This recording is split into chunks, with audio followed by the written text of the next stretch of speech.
Yeah, yo. Woke up in the morning and to God be the glory. Thankful for another day to tell my story. Put my opinions in the universe and let them orbit. I'm from the dirty south with a dirty mouth, might need orbit. Miss things on me like a nigga Norbit. Had to refuse them cause my bitch no Resfusion, she gorgeous. As I dap my sons up and kiss my daughter forehead. Tell them we gon' get this money till my pockets morbid. Remember living in apartments, now we playing mortgage. All right. Welcome back to the Grits and Eggs podcast. We don't ever do no intros. I don't even know why we doing this today. But we had to do this. We had the business to take care of first. So we just got to do it. I'm your host, Deontay Kyle. Who's behind the camera? Big Ice Cupcat. We are here with a very special guest today. We have pulled him directly off the TikTok TV screen. We pulled him right through the phone and placed him in the chair. You know what I'm saying? So where are you recording these videos at? Just in my house. This is my apartment. That's it. You done created that backdrop. That's just your special like effect. You know what I'm saying? Yeah, it show it. I've never seen you from the waist down. You know what I'm saying? I've only seen you from chest up. I think I've stood up in only 2 videos. Yeah, I didn't see them too. We got the incredible Justin Scott in the building today, man. What's going on, Justin? We good. We cold, but we good though. It is cold. It's definitely cold. But you came here from Chicago. Yeah. But you know, I don't know why they wasn't protesting the cold up there either. You know what I'm saying? Like, they get cold in Atlanta, we be outside taking to the city. Like this? Whoa. Keep talking? Yeah. Yeah, you okay. good. But nah. When I first went to Chicago, I wanted them to protest the cold too. I thought we should have took a stand on that. Yeah, we just was looking at something that I think they said Lake Michigan was frozen, right? Yeah. Bruh, I'm so smooth on weather like that. It's bad enough. Like here, of course, you know we are recording this at the time of the snowpocalypse, the freeze-pocalypse. Right, that was really just like a plot by Big Milk to get niggas to buy gallons. You know what I'm saying? You know what I'm saying? We seen a lot of milk being bought. Why is it that it's like milk, eggs, and bread? It's like I think this is just how white people know how to survive. Yeah. I really think it comes down to that. It's just milk, eggs, and bread. Nah. And then it was crazy. They're not even talking about real poverty food. I ain't hear processed nothing yet. Yeah, ain't nobody snatched no noodles.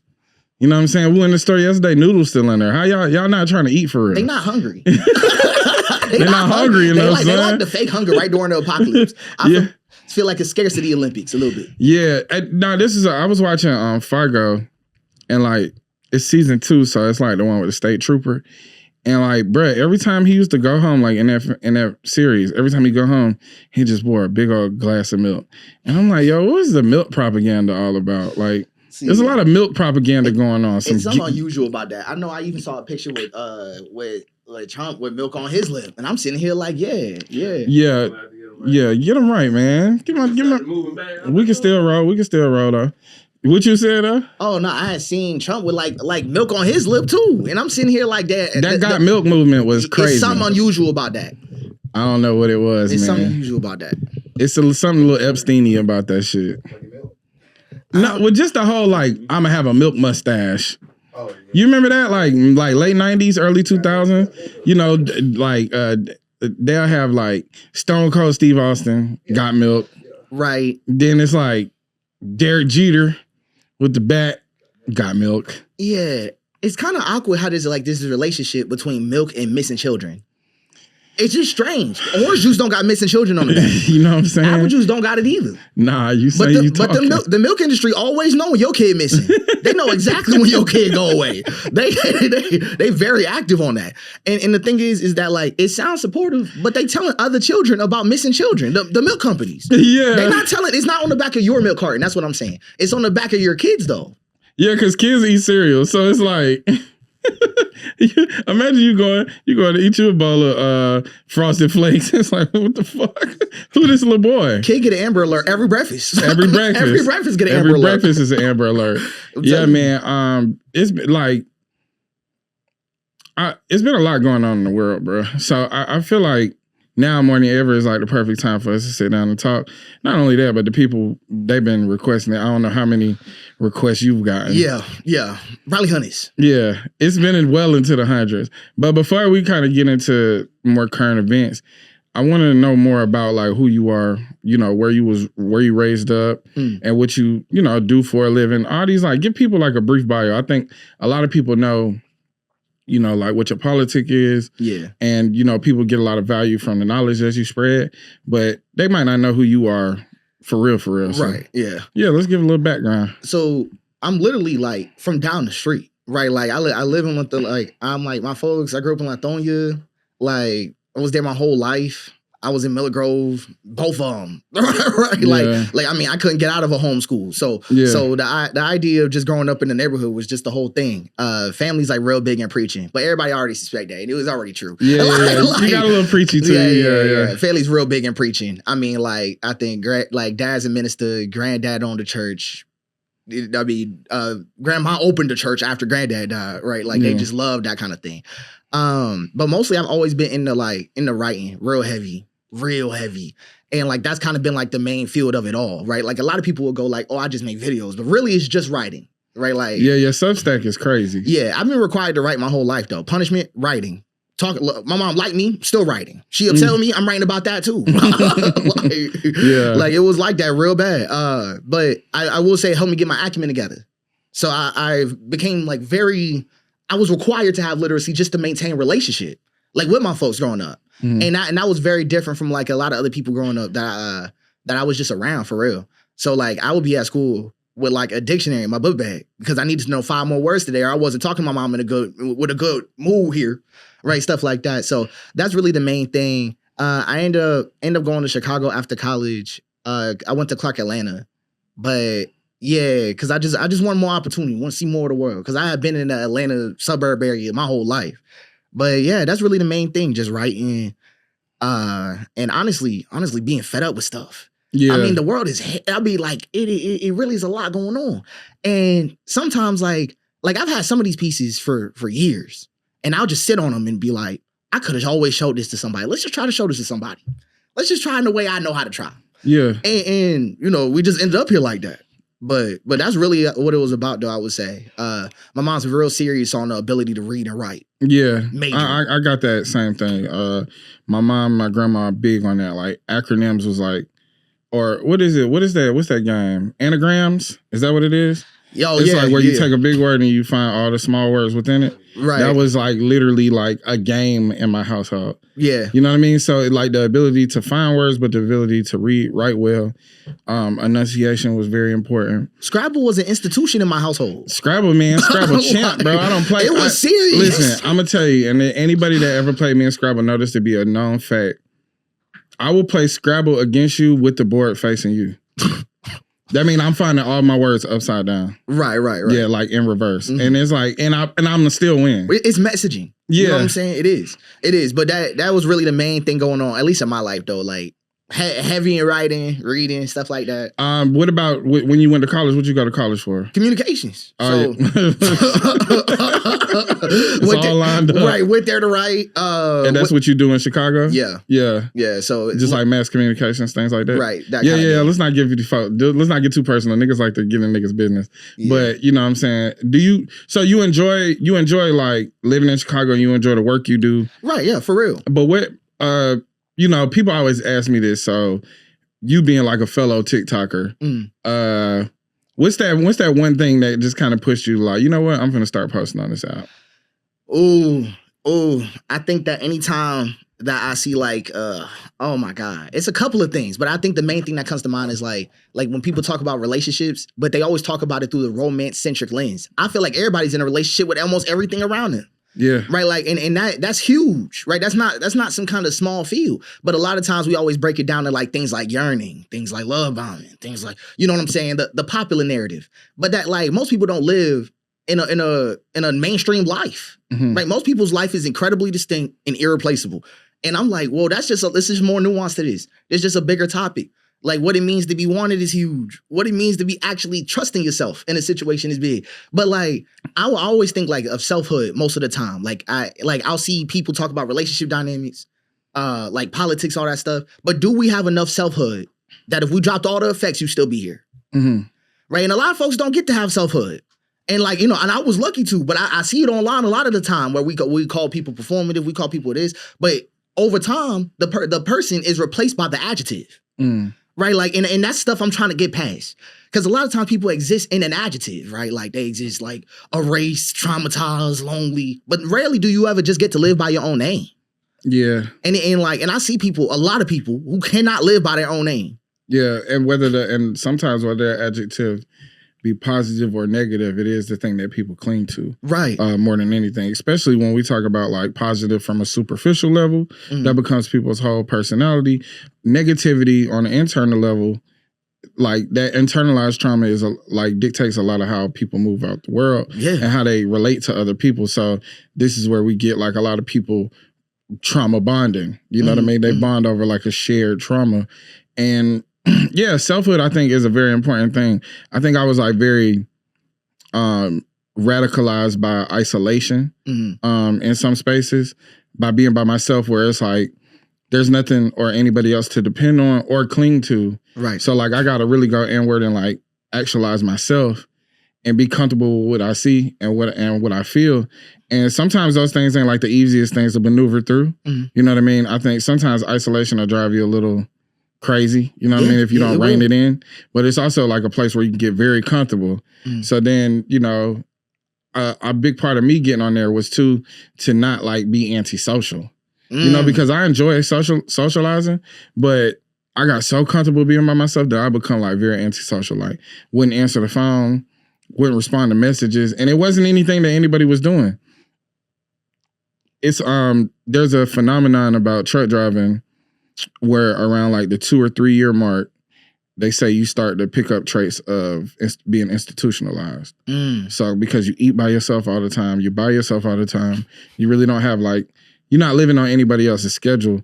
And the institutionalized part comes with like that being antisocial, the antisocial behavior. Right. And living in your own world. Like, you know, I'm living with the media that I'm taking in. I'm living in with, you know, the thoughts that I'm having, and I'm not relaying these or relating to anybody else at these times. Right. And so like antisocial and institutionalized behavior kind of manifest in social settings where your behavior is like completely abnormal from the pack that's like always socializing. So I really wanted to get back into like a social space. Yeah, I get and like, you know, get with people and talk to people because I was interested in things they were talking about, but I also felt like some of the perspectives were like very narrow. And I feel like I see that a lot with you, where like you've widened the perspective on things so much, but you also have provided so much language around these things where it's like I've never heard anybody talk about selfhood. You know what I mean? Right. I've only heard people describe themselves in events or in adjectives, not in like just a complete list of I'm self. just here. I am. You know what I'm saying? That junk is hard. And like for me, I get where you're coming from with isolation because I dealt with a lot of invisibility growing up. See, like now I have good parents, right? And this is hard for them to understand. But good parents can produce structural neglect all the time. That don't mean they knew how to hold me all the time. They didn't know how to make it through every emotion. But they sure was good though. But it's just one of those types of things where in that type of invisibility, you got to be able to see yourself in places that other people not gonna see you in. For sure. It's real hard. A lot of people not willing to stand in the mirror like that. They willing for the mirror to speak to them, right? Mirror get all the authority. And when I'm saying that, I like, you know, some people will go like, oh, we talking about real glass. But I'm just talking about your mom. I'm talking about your dad. I'm talking about anybody who was speaking to you. If you saw yourself in that little moment, then that might have been the reflection for you. Yeah. Right? And if that reflection had authority, well, I mean. Yeah, it comes tenfold. You gone. Yeah. Right? Because now you live in whatever their mind of you, however they see you, it ends up being how you see yourself. Right. Yeah. But the world has no perspective. That's one of those things I try to tell people. Only people do. Only people got perspectives. Right? And you're a person. Right? Like you don't have life, you are life. Right? That kind of thing. But it's tough for people to get that because they exist in this kind of like, I always call it like an object state. Like where most of how they feel about themselves is objectified. Right. So they go in the mirror only to correct. Not to witness. Just to correct. You know, and it's hard for them people. It's hard for the people for real. It shows up differently, right? Because when I'm saying correct, sometimes I'm talking about wages. Right. See, that everybody wants to do the polite version of this conversation, right? Because the polite version of the conversation is like, I go in the mirror to correct beauty. Right. I go in the mirror to correct a hairline. Right, whatever I'm trying to do. Something physical or on surface level. Right. But a lot of people go in the mirror try to get a better job. They be talking to themselves. They base themselves off of some kind of external consensus. That's never existed before. Yeah, that's real. Right. That's never, like, a consensus has never been out here. But a lot of people really do believe, like, nah, I got to live up to this line. Who's saying that? Because it is who. Yeah. Right. It ain't just out there. It is who is saying that. Yeah, it is influenced by something. Right. But, they don't want to see what it's like outside of the reflection, though. I always give this allegory. I'm like, can you smell a rose through glass? No, you're going to have to turn around. Yeah. Right? Like, if you want to actually smell it, if you want to actually live life. But, like a lot of people don't want to, like, inhabit their life. Right? Like they want to occupy it like a pilot. Mm. Like, so when I'm saying that, like, a pilot isn't taking responsibility for the plane a lot of the time, right? Like maintaining the plane, well, he needs to go find a maintenance man for that, right? To get that effect to happen with himself. Because he doesn't self-recognize with the plane, he self-recognizes with the ability to fly. Yeah. Right? And that's a lot of people right now. You tell them, how do you see yourself? They bring up their dreams, right? But how far away they have to fly to get to them. Right. They start describing all of the distance they're about to cross. And they see themselves in that distance. And I'm like, no, you got to be where you are sometimes. Like, yeah. But that separation turn you to a liar all the time. That's one thing. Another thing I always say, world turn you to a liar quick. Yeah. The world does not prefer an honest man. Some of the most honest people of all time have been assassinated. Yes. I think there's a mass delusion, a mass hypnosis, but also like a mass conformity that has to be working at all times for this thing we call America to even function. Like, there has to be a heavy investment in delusion. The idea that, I can be born in the bottom 1% and ascend to the top 1%. This is a mass delusion because most people are never going to achieve that. We could say the nastier part of this conversation right now. Most people were born whole, but will never live fully. Damn. Their entire life, they won't do it. Right. They will, they'll have remnants and all this stuff and all these little things they cling on to. But people lose themselves to the world, to these systems all the time. Yeah. Like, the system does not let you die whole. And it's hard for people, but a lot of people feel like that right now. I would say, do you express yourself at 100% every day? They will go, nah. Yeah. Nah, I have manners. See, it's yeah. They'll tell you how they got trained. Yeah. Right? They're like, no, I got trained out of selfhood already. Yeah. And I'm like, well, you know what I'm saying? Selfhood is not inherently destructive, so you got trained into repression, maybe. Right? But if you can't express yourself, it's tough. Is that what a lot of your when you're doing a lot of writing and reflecting, or before you make your videos, is selfhood kind of at the forefront of it? Like, that's the through line that you always want people to land on? Right. That the conversation is about you in specific. Yeah. Right? It's not about the effects you're living through. No. Just talk about the life you live. And I'm always living, like, through whatever I'm talking about. Like, I was talking about self-erasure. Those type of things are hard. My stomach be dropping right before then because I know I'm saying something that indicts me. Yeah. Right? I deal with self-erasure. I take away parts of myself all the time from people just because I believe they can't handle it. Right? Like, and it's one of those things, I always have, like, this rolling belief. I'm like, okay, I have to manage the other person's capacity. Yeah. Right? Because if I'm too much Justin and they lack capacity for Justin, I'm like, let's retract it. Let's cut this off. Yeah. Right? Like, so I call those emotional amputations. Because a lot of people do that. They think they honest with their folks. Nope. You walk in the house and perform. Yeah. Do you feel like that a part of that performance lends to community, or do you feel like it's completely individualistic? Oh. Because when you speak about selfhood, the actualized self is to be comfortable within yourself, mm-hmm. or like you said, to express at 100%, sometimes does come at the, at the cost. At the cost of other people, whether they be their feelings or a relationship or X, Y, and Z, which, truly, if you're not invested in this, it's better to let a person know. It's better to mm-hmm. express how you really feel about them so that they can make a decision on whether they want to stay or go in any capacity, whether it's just platonic or intimate. But do you feel like that it's going to require a lot more people to operate in selfhood for us to have a stronger community? Oh, absolutely. Or do you, because obviously the show and the performance that we're doing is, decimating it. Yeah. I would easily say that we need selfhood for community. A community is made up of cells. A community with no cells is traffic. That's a bar, just. That's all that is. That's all that is. You know what I'm saying? Like, so because you can have traffic, no people. It's gonna be a community, all right. Sure. Community cars. Right. But this is why, like, and most people don't understand, selfhood requires consequence. Right. But I'm not talking about like small consequence. I'm talking about irreversible change. Some people will need to see you differently for you to be who you are. Right? Even if they don't respect you for it. Because there's a difference between somebody who's free and compliant. Right, like some people are just system operators. Yeah. Right, like and it's hard to say this, but this is what a lot of parenting is. Right, like because there's a difference between parenting from a sense of self. Right, this is my life. I see you in my life. I care about you because we share a life together. Versus system operating. System operating is this is what a good dad is. Mind you, there is no consensus on that. Yeah. You've decided a consensus. But it's also like a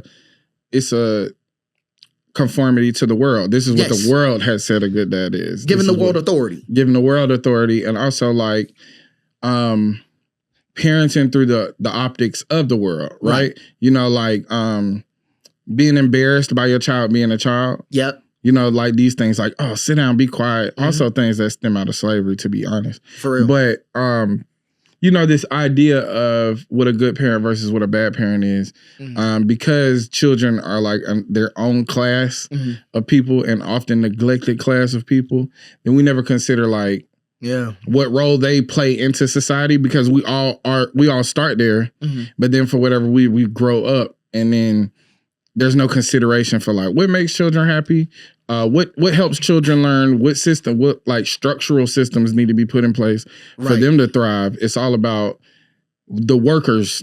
You know what I mean? See, and I would even go, most people don't grow up, they stand down. Yeah. Right? I know people who smaller now than when they were 5. Yeah, because, and what do they tell you in therapy all the time? Therapy is about returning to your childhood in all ways. So like some of the happiest things you can do as an adult are the same things that you really enjoyed as a child. Right, really. But this is because we mostly, and this is something that Black folks experience deeply, which is the fact that joy is suspicious in a system that does not know how to turn it into use. Right, like so joy is one of those emotions that does not always produce value immediately. Right, okay, that's hard for the system to deal with, not for a self to deal with. So the system likes to make joy suspicious. Now, what is this joy for? That's what they like to say. Was productivity done already? Right, they trying to make sure that the evaluation. And joy is often reserved for marketing. Right. So when we look at somebody who's taking a blood pressure medication or STD medication or depression, antidepressants, or even drinking alcohol. Right. Everybody in those commercials are always like, yeah, like they having a fucking great time. And then it's like, yeah, but the underlying thing is like the side effects. Yeah. You know what I mean? And the effects that it has not only on you, but the people around you, right? Those things aren't accounted for.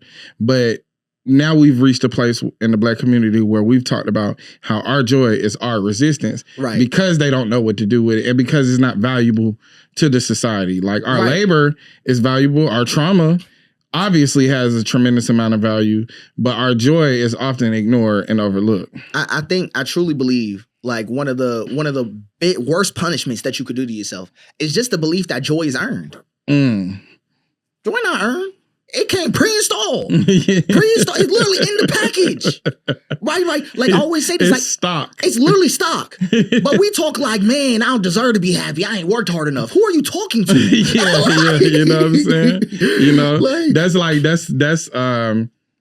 like you puppeting, you being a puppet for that system. It happens because like that. to try to quantify happiness in that way is wrong. Or as if it's something you have to earn, but you never have to earn anger. You never have to earn sadness.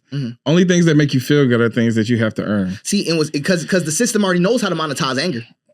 They already know that. They know you're going to make a little post screaming because of whatever's going to happen, right? That system knows how to get to you there. System knows how you're going to monetize sadness, right? What you said with the alcoholism, right? People with weed dependence, all this stuff, right? The system knows how to do that. Your joy system does not know how to do that all the way. Right. Finds that suspicious. It's actually a thing that, now that's interesting. Because it goes back to what I say about the marketing and commercial.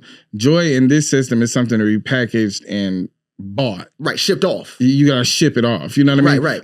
You got to order it. You know what I mean? It comes with there's a monetary attachment to it. Instead of like, but when you look at a child, like literally running for a child is just like, oh, peak. It's peak. It's peak. Yeah, running, getting dirty, doing cartwheels, playing in water. Children are like happiest as they can ever be. Like their joy is very like, it's forward facing for them. It's like one of the main things that they're chasing at all times. They want to be happy. Right. And I think one of the biggest questions that like I think most adults need to sit with is for real. Like, when is the last time that you felt non-performative joy? Right? Yeah. Like not joy to match the setting. Right? Not joy because you paid for it, so you're gonna be happy now. I'm talking about non-performative joy. Right? Because that's the type of stuff that gets people free. Right, it really is. Yeah. Right, because I always think about like what, like things like what was bondage like? What was it like in that environment? Right. Well, wasn't no happiness in that environment. Nobody was happy to be in chains. Right. Right, but we did find joy. We did, and that was hard for the system to wrestle with. And that part is always so crazy for people. Now. It is. They don't get how foundational it is because they themselves have been still in bondage. Right, like it's one of those things where people don't understand that you're supposed to feel freedom. You're supposed to feel freedom. It's not some kind of spiritualized concept. Yeah. It's a felt thing. Yeah. But a lot of folks they sit there and they don't realize that they are just in new chains. Right? They in new chains. And right? the person who oppresses doesn't realize like it's an act of oppressing themselves. Oh yeah. Because you know, I tell people all the time, like white people don't look happy. They don't look like happy to be here. Now on paper they have everything. Right. And then in an argument, they'll tell you they're better at everything and they're the priority, they're the default. But can't achieve like genuine and true joy and happiness. And oftentimes it only seems as if their happiness comes off the backs of others suffering, right? But in the midst of us like being used as free labor, we had a thing called a laughing barrel. Mm-hmm. Where it's like just to hide our laughs. You know what I mean? Right. And it's like, the environment doesn't dictate anything to laugh about, but that just show you like how unserious we are. Oh yeah, we just don't take like we don't take them like we don't take it too serious. Like that's and like you know you go back through the history. We have a history of like true freedom. Right. No, for real. Living off the land, living in harmony with nature, and you know music, arts, you know culture. All of these things have been like way more long-standing than our bondage here in America. We talking about 407 years since the first ship docked on this land with slaves in tow. And now we talking about people that sustain like, what, maybe 10,000 plus years of human history. Right. Of being just joy. You know, like, you know, there's conflict, there's all these different things, of course, but there's also like institutions being built. There's education that is arriving in these spaces. There's arithmetic. There's, you know, just spoken word and all of these different things that we've contributed, like even just civilization as itself. Mm-hmm. All of these things we've contributed throughout our human history. You can't erase that in 400 years.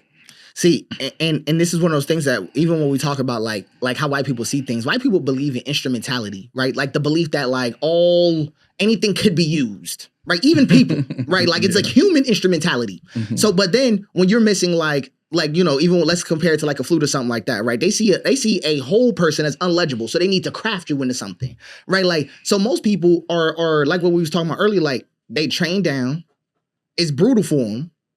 Like, not only is it literally brutal, like for these white people who are trained down right into these systems, I would give it the POV like even when you talk about what freedom feels like for you, they think about how it could be instrumental to something else. Yes. Right. Like, so because they believe almost everything has a place, everything's in an orchestra, all this stuff is not helpful. It's not helpful. It doesn't allow you to be a person. It allows you to play a role.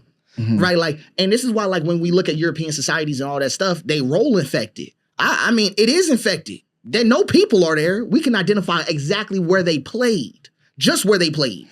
Yeah. Right. So, and a lot of it is also dictated in their line of questioning. Who are you? Where are you from? Where do you live? What do you do? Mm-hmm. All of these things, they need to like. Where are you instrumental? Where are you instrumental and what box do I need to put you in? And it's also like a thing of like, if you're above me, I'm in disbelief. If you're below me, I'm comfortable, but I can also look down on you. So, you know, even with how we relate to one another, oftentimes we're not really, where the hell you was at?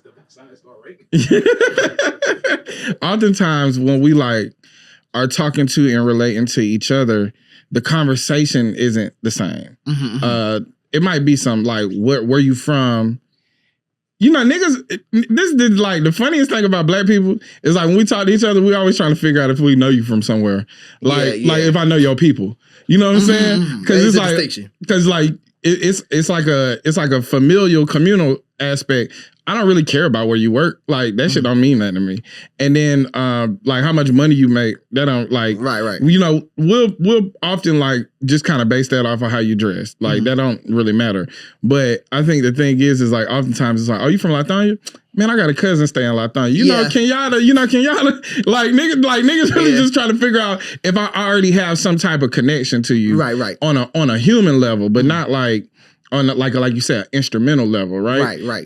We're always trying to find points of connection to collaborate. So, you know, when people see me and they like see me going into different studios and things like, oh, you do music? And I'll be like, nah. They be like, oh, because I make beats. Like, it's like I'm trying to find a point of connection for collaboration. It's not necessarily about how I should value you. Right. But for them, it almost comes down to, it almost starts to affect how they see a human, right? Because if they find out that you're not instrumental, let a white person find out you're not instrumental. They're taking you off that list. They are lifting you off.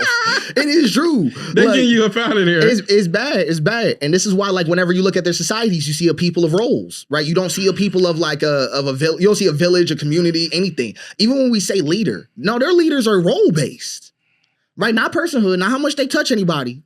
No, just the role, right? And everybody, somebody else was doing their role too, and that's all there is. You know what though? I said this about, I've spoken about this in private. I don't think I've ever said this on a public platform, but when you look at their shows, like their TV series, we've been watching too much of that. It is, what's them niggas? Jim Jones and them? Let's rap about it. We got to stop watching them clips. The niggas got me pronouncing words wrong. But whenever you watch like, white TV series, especially those about family and familial power, Succession or White Lotus or Game of Thrones, the lifestyle that they live is like ultimately void of emotion and always like maneuvering towards power. And it's always like this double cross, triple cross game that they're playing. Like Billions, you ever seen that show?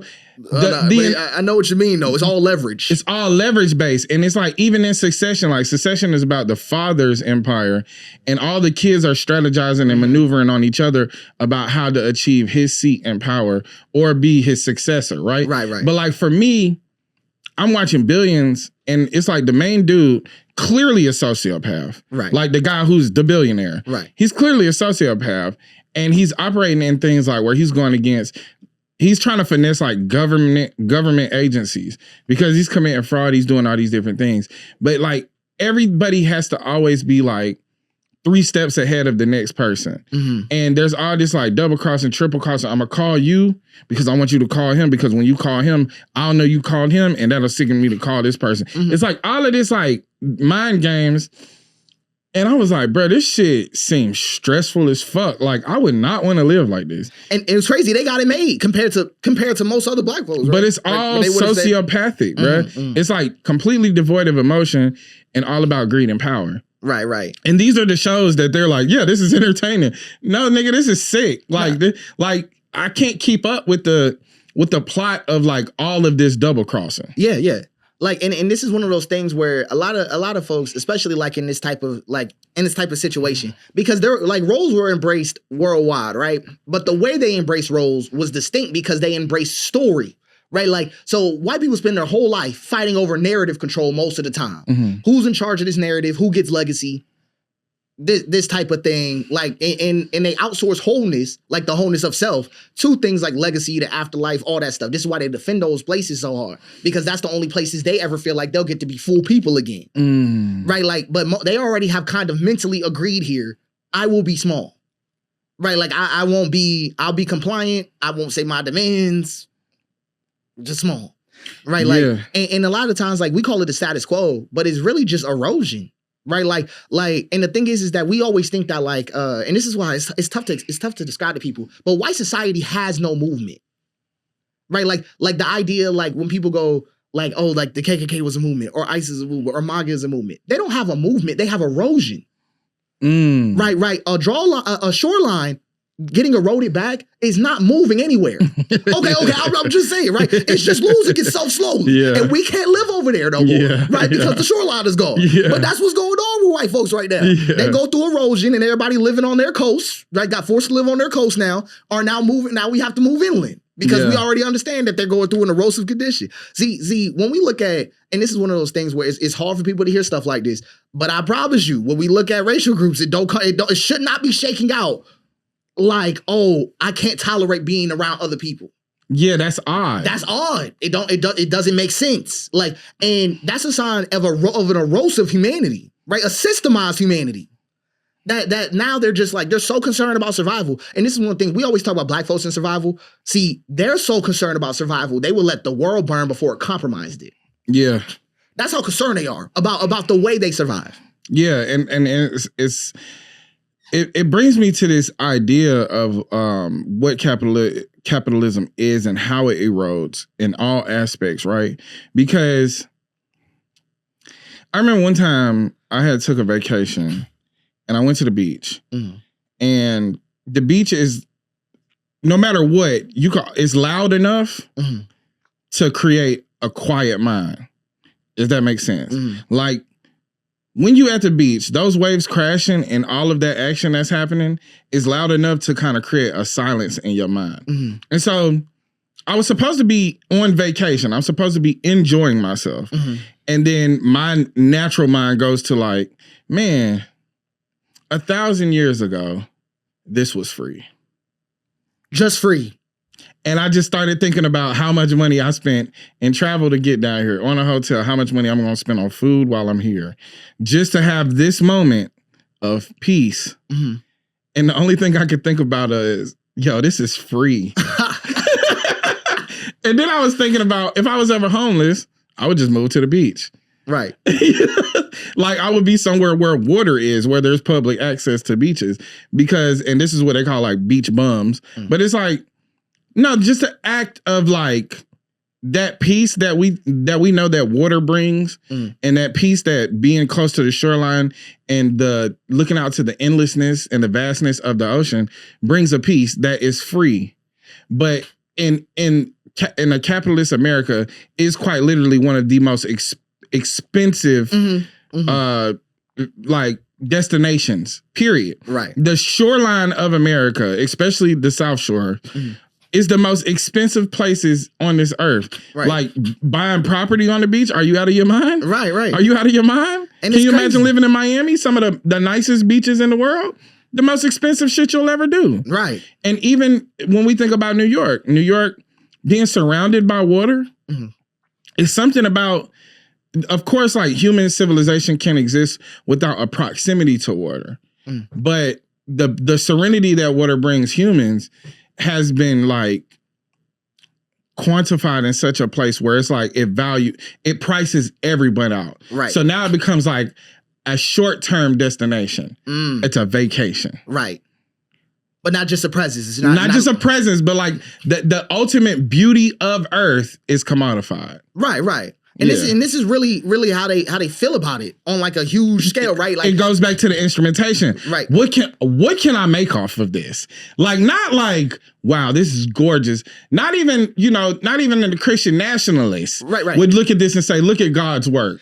They'd be like, I could make bank if I put a house right here. They'll go, it's gorgeous, but is it essential? Yeah. Right. They'll say stuff like that. They'll say, is it essential? Do I need this? And this is how we end up in situations where they go for climate burning and all this stuff. Yeah, like all this stuff. Because they're concerned about instrumentality. It really is strange like that. Yeah. Like, and even this is something that like I've been really looking into, because it's hard to address it because most people become an instrument over time, right? Like right now, people instrumentalize. Like, and just to give you perspective on it, let's say, like, Black Boy indicated he grows up, he's growing up big, but at some point he's gonna have this one moment, and everybody remembers this usually, like the moment that his emotions are considered too much.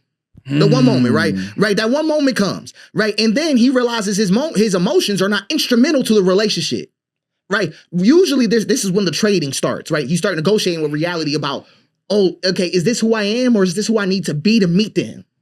Right? Like, and then once you get that little edging down, right? That little, or like how I put it, like that little amputation, a little cutoff down, we send them into schools that also get them to measure themselves, right? Like, for instance, a high scoring kid is instrumental to a school. Oh yeah. They wouldn't word it like that. They would say high grades are instrumental to a school. But that's because we've reduced the child to a grade. Mm-hmm. Right?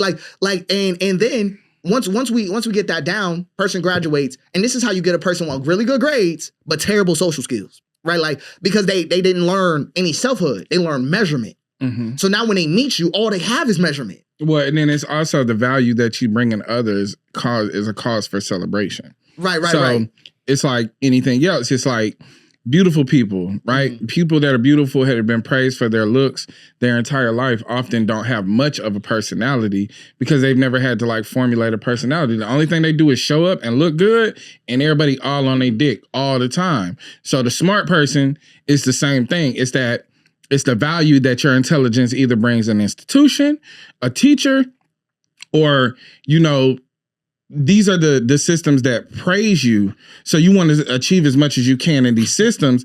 And then by the time it's time to relate to other people, it's like, well, I'm smart. And it's like, niggas like, I don't care, nigga. I don't care. Yeah, it's like, are you funny? What are your interests? And then it's like, all right, well, these are interesting socially. The people who are very valued socially in person-to-person relationships are not valuable to systems. Right. Like they can't, because I can't place joy anywhere. Like, because what you often are doing is bringing joy. The class clown brings joy to the students. Right. But he's a headache for the person that's the head of this structure. Right. So in this structured thing, I don't have any use for like you making niggas laugh. Right. You know what I'm saying? I get what you're saying. But because it makes me think about all of these like drawbacks that we have, that we experience within ourselves about what we should aspire to. So when we think about the black boy that's in athletics, the only thing that he's ever been valued for is like his athleticism. Right. So when we start, so then you ask him like, when you got like a regime like Trump going on, and it's like, well, where's Herschel Walker?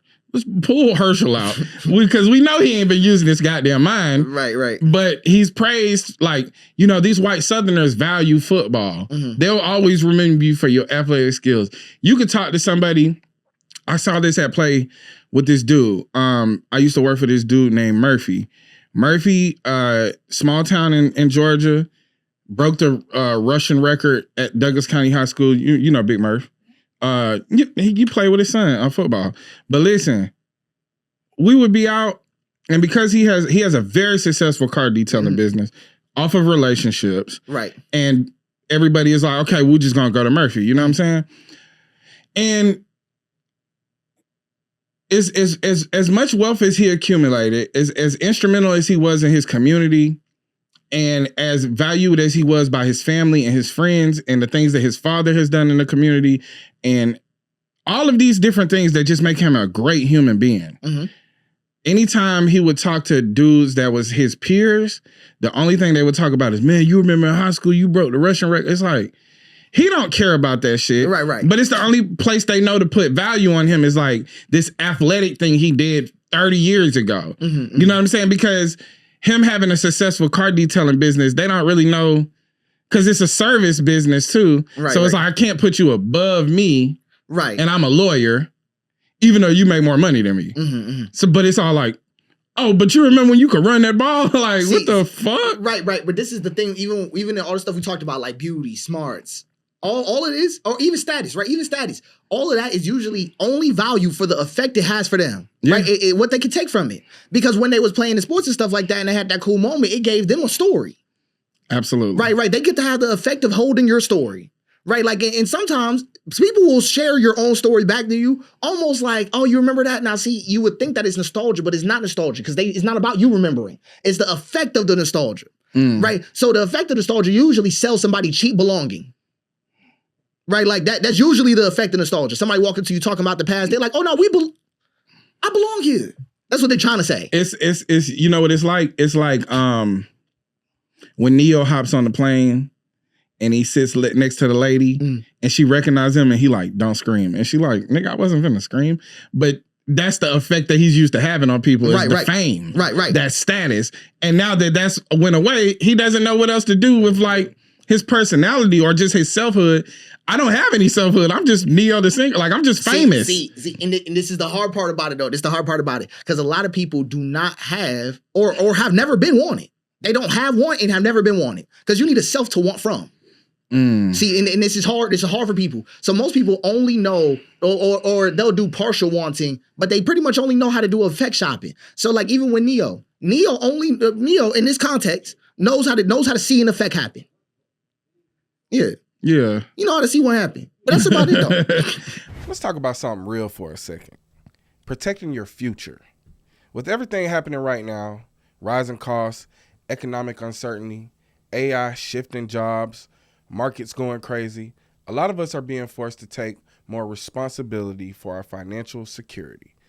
We're thinking more about savings, about investments, about building something that lasts. But one thing most people haven't checked in years, their life insurance. And if your policy is through your job, there's a good chance you're overpaying, underinsured, or could lose coverage altogether if something changes at work. That's why I'm looking at SelectQuote. For over 40 years, SelectQuote has been one of the most trusted insurance brokers in the country, helping more than 2 million Americans secure over $700 billion in coverage. Unlike one-size-fits-all insurance companies, SelectQuote's licensed agents work for you, not the insurance carriers. In as little as 15 minutes, they'll compare policies from top-rated providers to get you the right coverage for your health, your needs, and your budget. And they do it for free. No medical exam, no problem.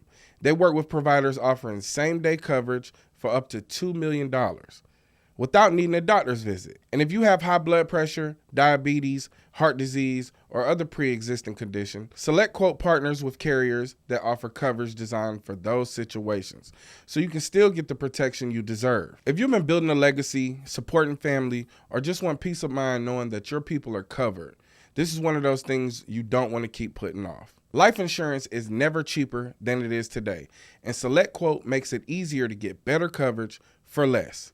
They shop, you save. Get the right life insurance for you for less and save more than 50% at selectquote.com/grits. Get the right life insurance for you for less and save more than 50% at selectquote.com/grits. Save more than 50% on term life insurance at selectquote.com/grits today to get started. That's selectquote.com/grits. I want to go back a little bit to you growing up in a religious household, right? Are you? But you aren't religious, are you, or aren't you? No, I'm Christian. I just disagree with a lot of them. Yeah. I disagree with a lot of them. How does that like, you know, affect? How has it affected like relationships? How is there a debate or are there debates that you've had with your parents, even in their capacity in religion, that you know you get a little pushback for, because the way that you often see things is not through the same lens as everybody else? Yeah, nah. It definitely causes some friction sometimes. Yeah. So I know church-wise, like I went to a whole bunch of church growing up. Whole bunch of churches. But now, like, at least the last church I went to was like Berean. I don't know if you know about that. Berean, yeah, but I think it's non-denominational because they just call themselves a Christian church. But like the main thing I've always followed growing up, and this is something that my dad preaches, is just what Jesus taught. Yeah. That's it. Right? Everything else, we just reading other words now. Right? Like, and most people don't realize that they exist. There's such a thing as a Christian and then a Judaic Christian. Right? Judaic Christian is like somebody who's like overly obsessed with Israel, somebody who's overly obsessed with the Old Testament. They practice all the things that Jewish people do. Nothing wrong with that, but you're a Judaic Christian. Yeah. Right? Like, and then there's people where the movement of Jesus was enough to motivate them.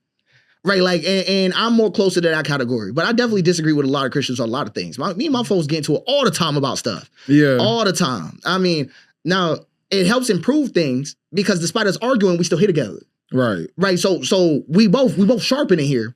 But I would definitely say when it comes down to most Christians are looking for like what I said, cheap belonging. They're looking for easy consensus, looking for narrative control. You know what I'm saying? Looking for a mediated way to interact with God. I don't think we need any of those. Yeah. See, like when I heard I and the Father are one, I thought we was on the same team. But then when I went to church, everybody was like, well, when he goes up there, he's gonna cause God to fly in through a window. I'm like, oh, okay.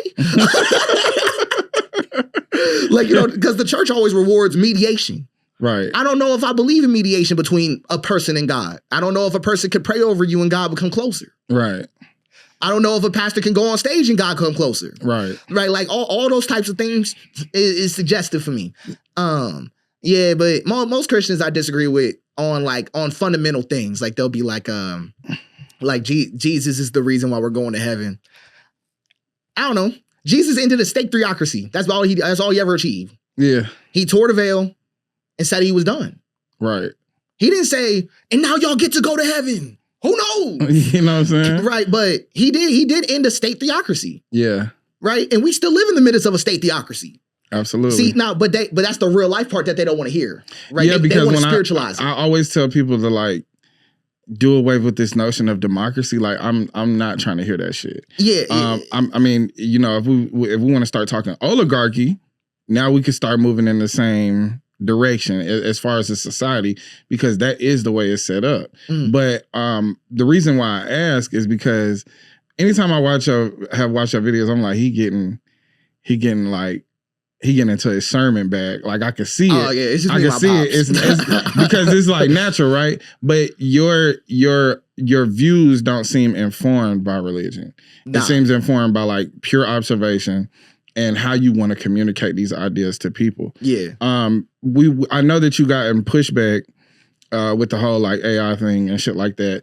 Actually, funny enough, me and you were dealing with our shit in tandem. It's like everybody decided to come for us at one time. Oh yeah, it was a time period. Yeah, it was a crazy time where like both of them was like Deontay Kyle and Justice Scott. Those are the guys that I listen to, and everybody was like, "All right, fuck them." Let's figure out a way to take them down. We'll figure out Deontay's a panderer and Justice Scott, it doesn't have original ideas. He's using AI to generate ideas. And I was like, listen, AI can't keep up with this nigga. Trust me. Trust me. They really hope it right now. Yeah, yeah. They really hope it. Yeah. I mean, if an AI could work as hard as I work, then I think it might take over the world right now. yeah. I think so. What's the name? Now, I will say this though, like, there were times in my life where I was like wildly depressed, especially when I was unemployed. Like 2 years ago, I was unemployed 8 months straight, right? That's a tough one. It was hard. And in that moment, I don't know if I wanted to be here with y'all. I don't know that. But I know that I went and found a way to keep myself here. Mm-hmm. And that was my relationship with AI for a little bit, just trying to keep myself here until I could get a job and get back up. Mm-hmm. Right. And that's was my very first relationship with it over anything. Right, was just me not wanting to be here and saying, "Oh, well, maybe I can convince myself." Right, like, and that was the real story about it altogether. Now, when people are like, "Oh, like he's using it for this and generation," you need to make your own stuff. That is what life is going to require. Yeah, I don't know what they believe all the way where you can get by on plagiarism like that far. But yeah. You gonna need to make some stuff. Yeah, I mean, I think the idea of what it is like this is all human data that exists on the internet centralized in one place, and it's regurgitating it back out to you. So, like, honestly, at the volume that you produce, there would be a very apparent plagiarism that you were operating off of. It would have been. It would have been done a long time ago. It would have been done a long time ago. Yes. But what I've noticed is that I think that you're very clear on how you see things. Even from like talking to you, you know how to take like a small concept or just even a small idea and expand it into a concept. And I think it's informed through your idea of selfhood. And I think it's also informed just by like who you are naturally. This is just who you are. Yeah. This is the way you see things, perceive things. And oftentimes like, for somebody that has like such a strong stream of consciousness, you need a place to organize those thoughts. I use notes and just type my shit out, and you're using another to organize so you have your talking points. But I mean, it's all within the same. I mean, the reality is that I just believe that that work must be done in order for you to get somewhere. Yeah. I think that must happen. Absolutely. Now there were people who through the AI narrative literally went out and tried it.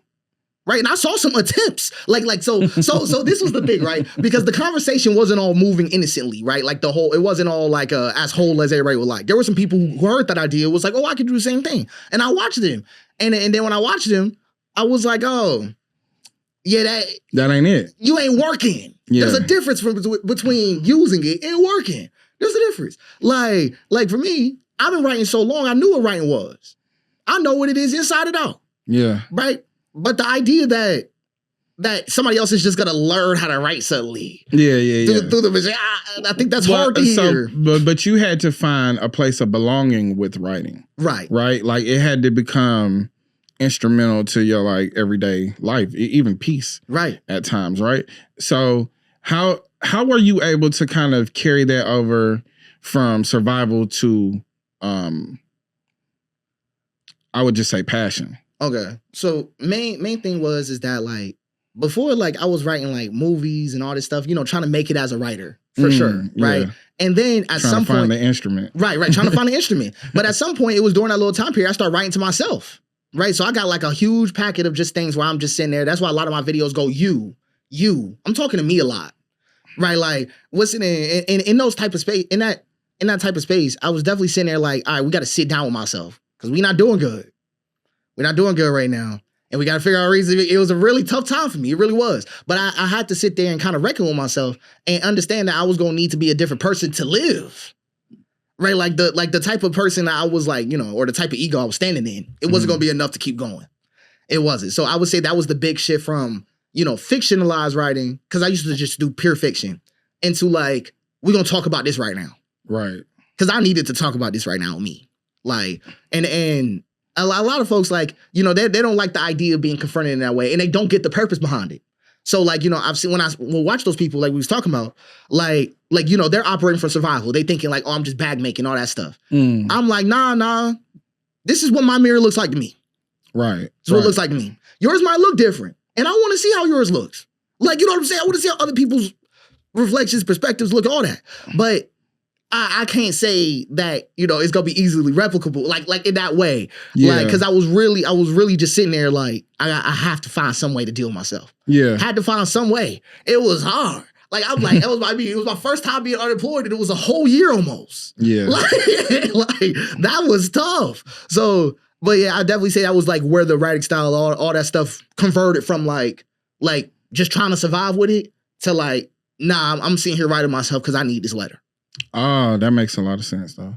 Yeah, it's out of a place of survival and more of a shit. It's a labor of love almost. You know what I mean? You gotta be honest with yourself. Yeah, you do. And for me, like, writing was the place where I would be honest through all these characters, but rarely could I ever just talk to me.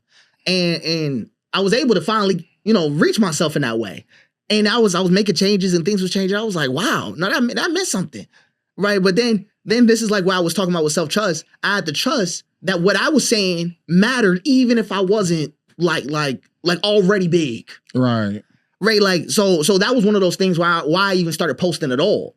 Cause I was like, okay, I'm writing this thing. Girls then at the time was like, oh, this is really good. Like, this is really big. Like, you should really talk about this.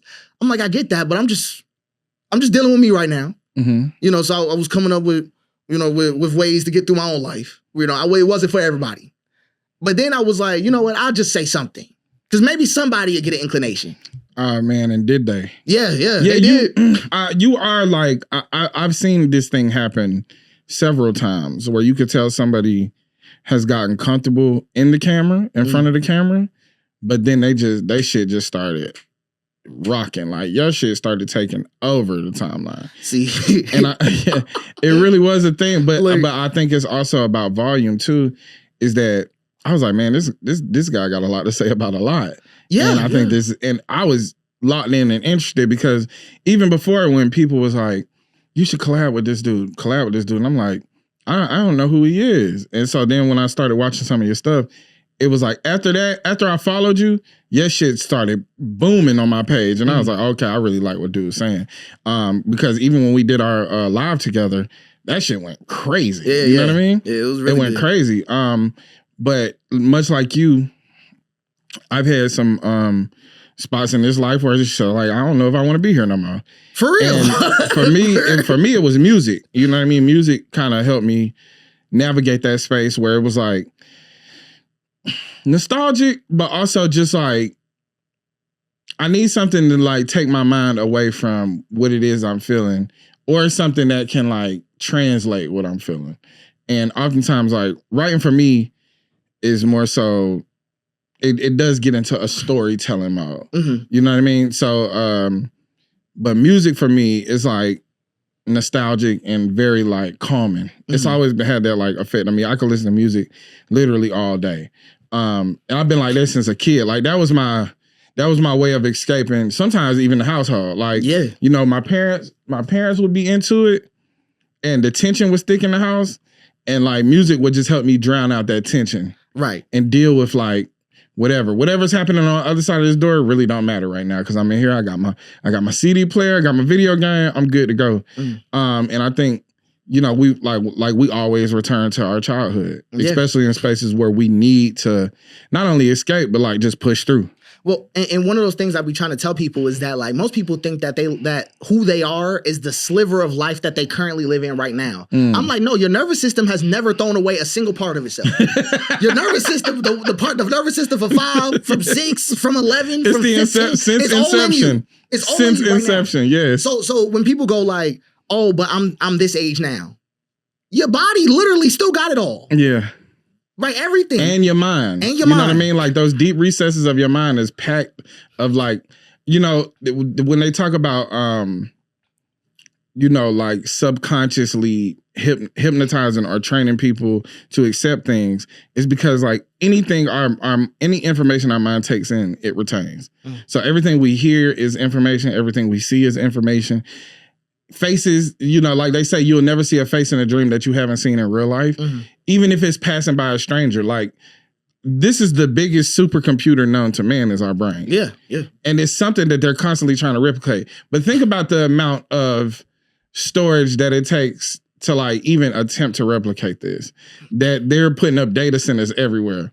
And that in our human mind, I wonder what the terabytes is on that shit. I mean, probably petabytes. It's probably absurd. Yeah. Right? It's probably absurd. And petabytes is crazy. Yeah. At a time like this, peta might not be the one. Oh, not that. You know, peta with a T. T in there. It's a T in there. Yeah. Hold on. Is that the largest unit of storage? Nah, it's just a really large one. It's really large. Yeah. Because I'm telling you, Brad, like you can't quantify the amount of like information that we retain.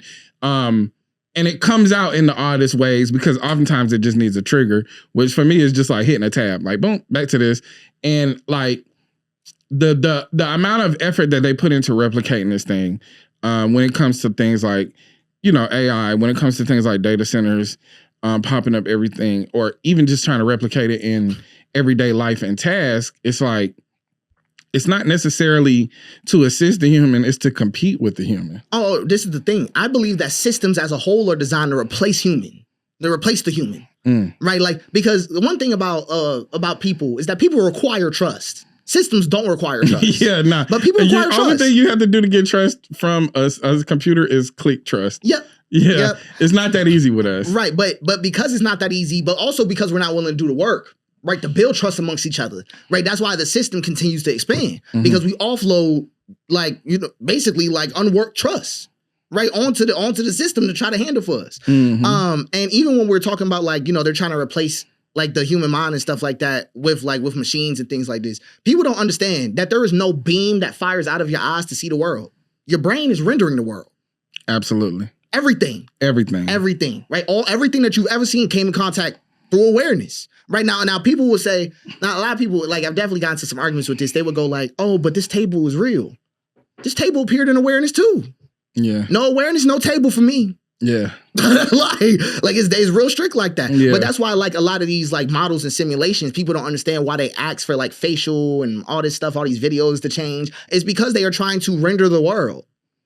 Right, that like how we render the world, the exact same thing. Yeah. Right, and this is one of those things where people don't understand. There is no one place that we call world. Right, let's say even in this room, right, where we're 4 people. There's 4 different worlds going on right now. Absolutely, it's not one. It's just 4. Yeah. Right, like, and if we wanted to coordinate, I have to respect the fact there are other worlds going on. Yeah. But if I just wanted to pretend there was one consensus, no. Nah, yeah. Nope, not a thing. And Well, it's because there's also like a lifetime of experiences that are just meeting here. yeah, You know what I mean? Through all of our experiences and emotional outputs and inputs and just like information gathered and information like retained. I mean, it all comes into one place, and we just have to accept that shit. not for real. You know what I mean? Like we have to accept that that's the interaction. I think a thing that's interesting to me when we talk about like systems and things like that, especially now at the height of it, I would love to hear how you feel about the whole ICE situation going on in Minnesota. Especially like, you know, not so much of the racial component, but more so the systemic component of it, because I think we all have like a really good grip on what it is racially. I think for me, the easiest part is to identify with the fact that they shot a white woman in the face, Right. and then they shot a white man 10 times. All over. Yeah, and after he was unarmed. Right. So they disarmed him and then shot him. And his last act was a heroic act of trying to save a woman from them. So there's definitely like a point to prove about his defiance that is in that moment. But I think the system, they're talking about defunding it. And my take on it is like, it's not about less funds and it's not about more training. It's about like immigration and customs enforcement is killing American citizens. It's not in the job description at all. No, it's not. So it's rogue. It's a rogue program that's actively like terrorizing our citizens in our streets. Right. So the way I think about it, at least like systemically, is that ICE kind of functions like a parasite, right? But it's a parasite that got a lot of teeth on it. So ICE doesn't exist in the, like, okay, put it like this. ICE has always existed as a function. ICE has not always existed like this. Right. Right. Not like this. The way it exists right now is that anytime that it designates something, it gets an unlimited budget. Anytime it designates something. This is huge, right? Because this doesn't work like an indiscriminate system. Right, like, so it works through narrative control and designation. So with Minnesota had, they've been trying to wind up a good hit for them for a minute. You saw Somalian propaganda, like, you know, break through with what we talking about, the daycares, all this stuff. And the ringleader of that ended up being a white woman. Right. But you know, but we'll never bring that up. But this narrative. Right. Go ahead. The narrative is about the Somalis, right. And then on top of that, they go for the fraud narrative on top of that, right? Because it's a racial narrative and a fraud narrative. Right, so everybody talking about fraud isn't always talking about race. This is all important in the stack, which is also compounded by the idea of of course, the stereotypical scammer is the Nigerian, but we equate it to African, and then Somalian we equate to pirate because of Captain Phillips. Like that's literally one film has like changed the designation of those people for the average American. Oh, it really has, right? Like now, and regardless of what they wanted to do, actually, that's what happened. Yeah, they just wanted to tell the story about a heroic white man, and it was like, oh, Somalians is pirates, nigga. Right, and the reality of it is that they are attempting. In my opinion, I look at Minnesota like a prototype, right? That they're attempting to operationally destabilize the whole area, right? They're just trying to prove that they can get away with almost anything and you couldn't do anything about it because this type of system actually banks on violence, right? Now a lot of people, especially black folks, like have been already feeling like you know, saying like we're gonna stay out of it, but then they'll go like they'll see real violence take place and go, okay, we need violence, right? It forces you into a binary of violence and non-violence. We gotta go faster. How can we incapacitate this type of system? Sometimes that requires violence. True. But that's not always the case, right? Right now, the system runs on legitimacy, right? It needs legitimacy to go anywhere. So for Venezuela, require legitimacy first, right? Through the storytelling, got the story hot, went in, right? Minnesota got the story hot, went in. We always lose in the story, pretty much. We never get them to explain themselves, right? Like, and now people will go like, oh, but they'll never explain themselves. Now, here's the important thing to have.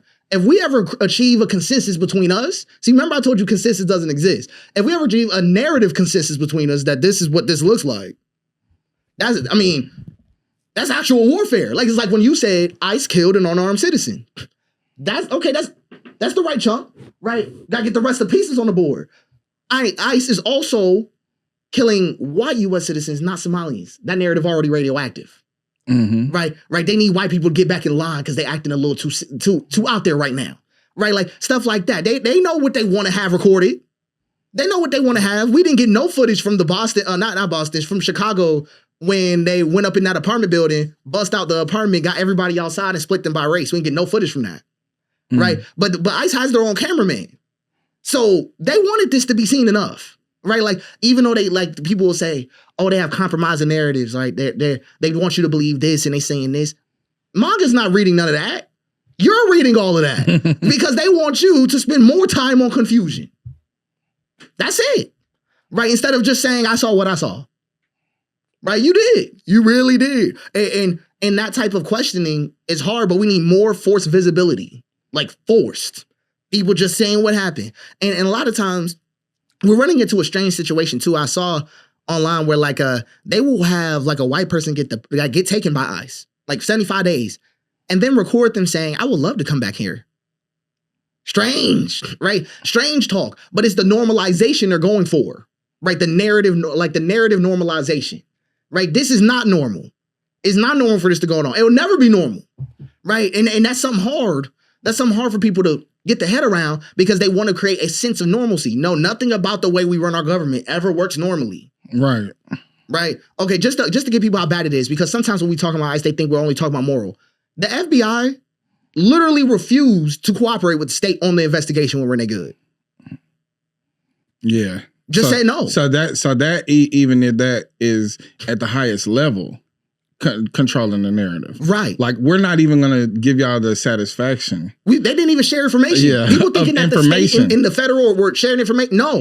No, there was actually a sheer schism about that. And that's why they went for Minnesota so hard, because it's one of the first clear cases where they clearly did something wrong and then didn't even bother sharing with the state. Yeah. At all. Yeah. Right. It's like, a power move too. Right. Very aggressive, very different stance. Because what this indicates is that the state can do something and we can hope for federal review.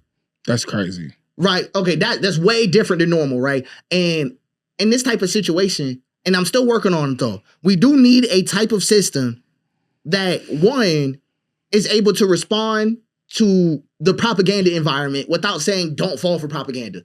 Participate. We need to participate at this point. Yeah. We will lose. This is one of those things where I always think about like AM radio with like Rush Lambar and stuff like that. Like, people didn't go on AM radio, thought it was lame. He went on there, racked millions up. Yeah. Right? I mean, people because he found a place for his narrative. Right. Yeah, and the funnier, well, not funny, but one of the most eye-opening things that I've seen. I first saw 19 Keys talking about narrative warfare, and I can deduce what that is just from those two words. Like I'm smart enough to understand exactly what he's talking about. But then FD Signifier had made a video about the cultural war. Mm-hmm. And basically what Charlie Kirk and Turning Point USA was about creating cultural warfare, which is, and the cultures is what puts forth the narrative, right? So the argument that a grown man is having with a literal child, a young adult in college, of course he's going to come from a different perspective, a more established talking base. His points are going to be concrete because it's rehearsed. And these children are basically moving off of like new information and emotion. Mm-hmm. And so, of course, like in a debate style, he's going to kill that every time. But like you said, they got their own cameraman. Right. So they're going to chop it up any way they want, to create the narrative and enforce the cultural warfare that they seeking to achieve. And then when we think about it from the same perspective, is that even with the situation with Renee Good, we got the body cam footage of her murder. Right. You know what I'm saying? Now with this thing with Alex Parenti is a lot of civilians, different camera angles from civilians recording this, maybe not the thing that they wanted to get out. You know what I mean? In that space, but also social media moves very fast. So by the time it gets posted, instantly it's being replicated, and it's being dubbed where it might not live on this page anymore, but it lives on this page. And by the time it's on that page, it lives on this page, to the point where it's like all of the news in Minnesota is spreading like wildfire. Right, for real. So we have a lot of independent narratives going on, and then we have a systemic narrative going on. So when we talk systemic narrative, the dude Gregory, let me find his name. Gregory something. It's Gregory Bravino, who is the chief officer of ICE, and also Kristi Noem.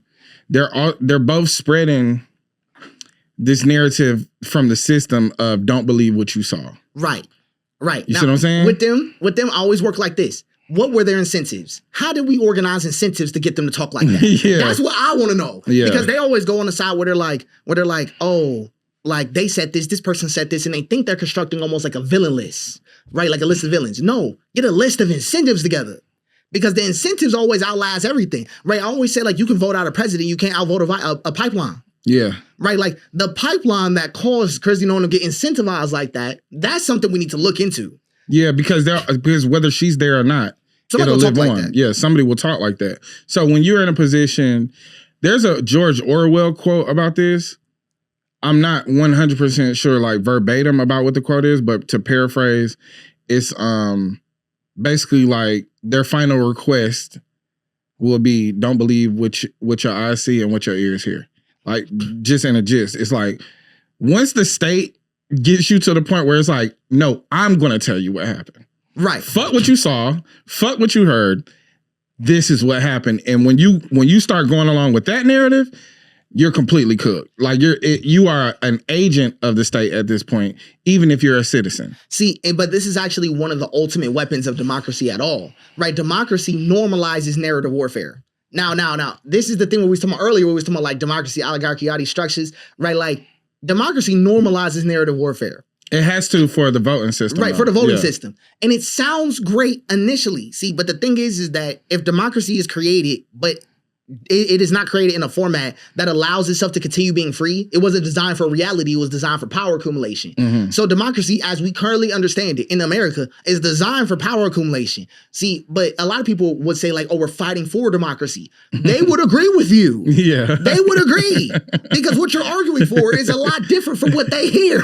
Yeah. Okay. Like, and this is the thing. And their idea of democracy is, like you said, an accumulation of power. That's it. I by textbook definition look at it as oligarchy because it's a mass population governed by very few. Right. So when you can influence voting with money and things like that, when you can get into lobbying, when you can get into things like the NRA will speak up when a bunch of kids die in a school to defend their gun rights, but they also lobby for the Second Amendment, which oftentimes is why you'll never see any gun rights repealed. Mm-hmm. And they can influence those things. Then we're kind of edging out of democracy as it is textbook definition. Right. But it is their democracy in the sense of an accumulation of power because the NRA is extremely quiet when all these senseless gun deaths are going on by federal agents. And supposed federal agents at that. Like, did you notice that at first when they was on the street, they had ICE on there, and now it says police,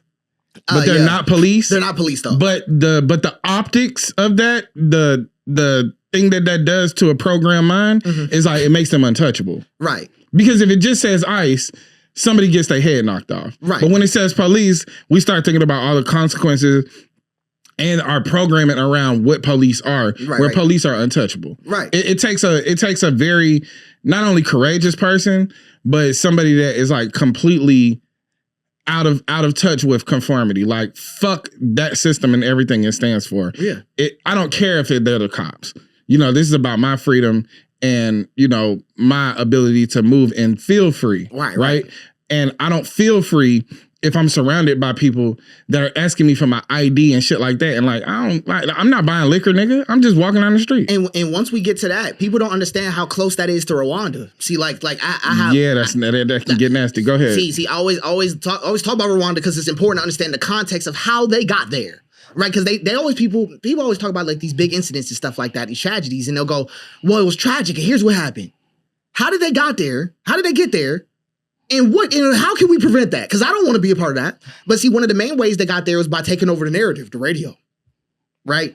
Okay, they blew the president out the sky. Right? President is dead. But the radio was saying kill roaches. Right? Because they got the narrative all together. And people already mentally, right, they already knew what they was talking about. So you get an incident that all of it that should just be political, now having neighbors killing neighbors in the street. But one of the main things about that genocide, what makes it last so long, is the checkpoint system. Right? The checkpoint system predated the start of the incident. Right? But it was how they got to filter everybody. Right? Like, and then everybody was in churches hiding out, stuff like that. Right? You'll see stuff like that. But see, it's important to catch some of the changes between then and now. Right? The churches now are on the system side. Okay, they are. So that whole like, oh, I won't give up a person. You know, the church is a safe spot. That's gone. Right? I mean, we literally saw one of the ICE people was a pastor live. Right? His church get protested at. So people need to piggyback off that, Don Lemon being a journalist and doing what a journalist does and calling him to question is now criticized for interrupting a church service. What the fuck are we talking about? See, but they don't understand. They don't understand how this builds up, right? Like, and the thing is, you don't have to want a genocide for a genocide to occur. You don't need to want one. You just need to line up incentive. Mm-hmm. Once you line up those incentives, they roll clean. It's the same thing with oil, right? Like with oil. Well, like say with Venezuela, a lot of people think like Venezuela was an oil gambit, right? Venezuela was a legitimacy gambit, right? Like, oh, I'm legitimate, I'm stable, I have all the oil on the Western Hemisphere now. Don't question me, right? That kind of talk, right? But one of the painful things about it, and this is also why they're gonna struggle with this type of thing, is that power alignment or narrative alignment is so key to get stuff to happen. That like people always miss out on that. They'll say like, oh, the news is lying. No, you need to come up with the story today because they got one. They got one. It's prepped. It's hot. It's good too. It's a nice one. They're gonna have your reporter say it. Yeah, and to that, I think that the people have to be substantiated in what they see. I think that there needs to be less argument about a false narrative and more doubling down on what the true narrative is for us because their narrative gains strength the more we try to refute it. Because they know that role. They know that role. They know like it's literally what they do. The system can withstand anger indefinitely. I be trying to tell people that they can withstand anger indefinitely. Yes. People go like, oh, we're not angry enough. Nah. You're also not trained enough. Right. You're also not looking for how to operationally disable them, right? You're not looking for those type of things, and they're aware of this because to them, they don't look at us like citizens. They look at us like data points, right? So this isn't. I'm not U.S. citizen Justin. I am Black, working class, writer, whatever categories are convenient. Yeah, whatever designations are convenient. And this is an analytic. Right. You know what demographics do you fall into? Black, lives in Midwest. How old are you? Right, 26. 20. Oh, perfect. Right. You're not even yet in you're not in the 27 to 35 yet. Right. Or maybe I think it's 28 to 35. So like they section these things off for data points, right? And like that analytic within itself is dehumanizing. Right. That's what I was talking about with the adjectives and all that. Yeah. Mm-hmm. So as far as for your concern is like, how does the citizen and how do the community at large regain control of the narrative or enforce a new one? Right. I think some of the thing, one, and this is why I always come back to selfhood, because you need a self to tell story from. You like, otherwise you will just be a character in somebody else's life. And that's how most people exist. Most people are just characters in everybody else's life. And it's hard to get that past, but it's really the lack of agency. Right. And people could tell when you don't got no narrative agency. You could tell when somebody just here gonna follow the plot. You sure can, but the state sure can too. Right? That's one of those things that people be messing up on. Like if they know that you're just gonna react predictably, everybody running the same direction when the gunshot go off. Well, they know how to get y'all to go. Right? Like, but most people need to reclaim their own agency. Like, and this is why I be trying to talk to people about, like, you're not gonna feel freedom after the revolution. You felt freedom before the revolution, which is what caused you to go. Right? Like, and this is what I be meaning by, like, a lot of people be thinking about it like revolution is unchaining a will. No, revolution is refusing a will. Doesn't mean you have power. It means you have the ability to say no. Right? Like, but this is one of those things where like people don't understand that we live in the future of what revolutions, right? So the system has already seen a revolution work and fail. Mm-hmm. Right? Now they get ahead of things. They make it so you can't say no before they even get there. So let's say Greenland. Greenland's a peak example of this, of how they trying to move later, right? Like they're trying to set Greenland up so they cannot say no ever again. That's it, right? Like you don't need to take over Greenland to do that. You just need to make sure water, energy, security, and all of that just doesn't belong to them anymore. Damn. At that point, not paying a bill is about, is the country still standing? Not about, is America standing, right? Because America has all the stuff working just fine. But for those 50,000 people in Greenland, they getting treated like a small town in America. And we lose about a small town's worth of black people every year to policy. They about to find out what this means, right? Like it's unfortunate, but it's just, you know. Yeah, but they've tested it and approved it here. Right. And we could take it abroad. Right. And maybe the cap is 75,000. So Greenland is perfect. Right. Like we know this test works on groups from 50 to 75,000 people. And it's like, oh yeah, well, Greenland's perfect. And it's right there. And you know, they honestly, NATO, all of these different things are like systems and structures that they've agreed upon and all man-made agreements and treaties, but America is a treaty-breaking ass country. I was about to say, NATO is performative for, like, as far as America's inclusion. Like just performative. Like, and people will go like, oh, it's gonna cause World War III. And I still mean it. No one is coming to save Greenland. No one can. Who can do it? Right? And people will go like, oh, but the EU's coming to save Greenland. NATO's coming to save Greenland. The moment that any of them make a play against the United States, the conversation is over.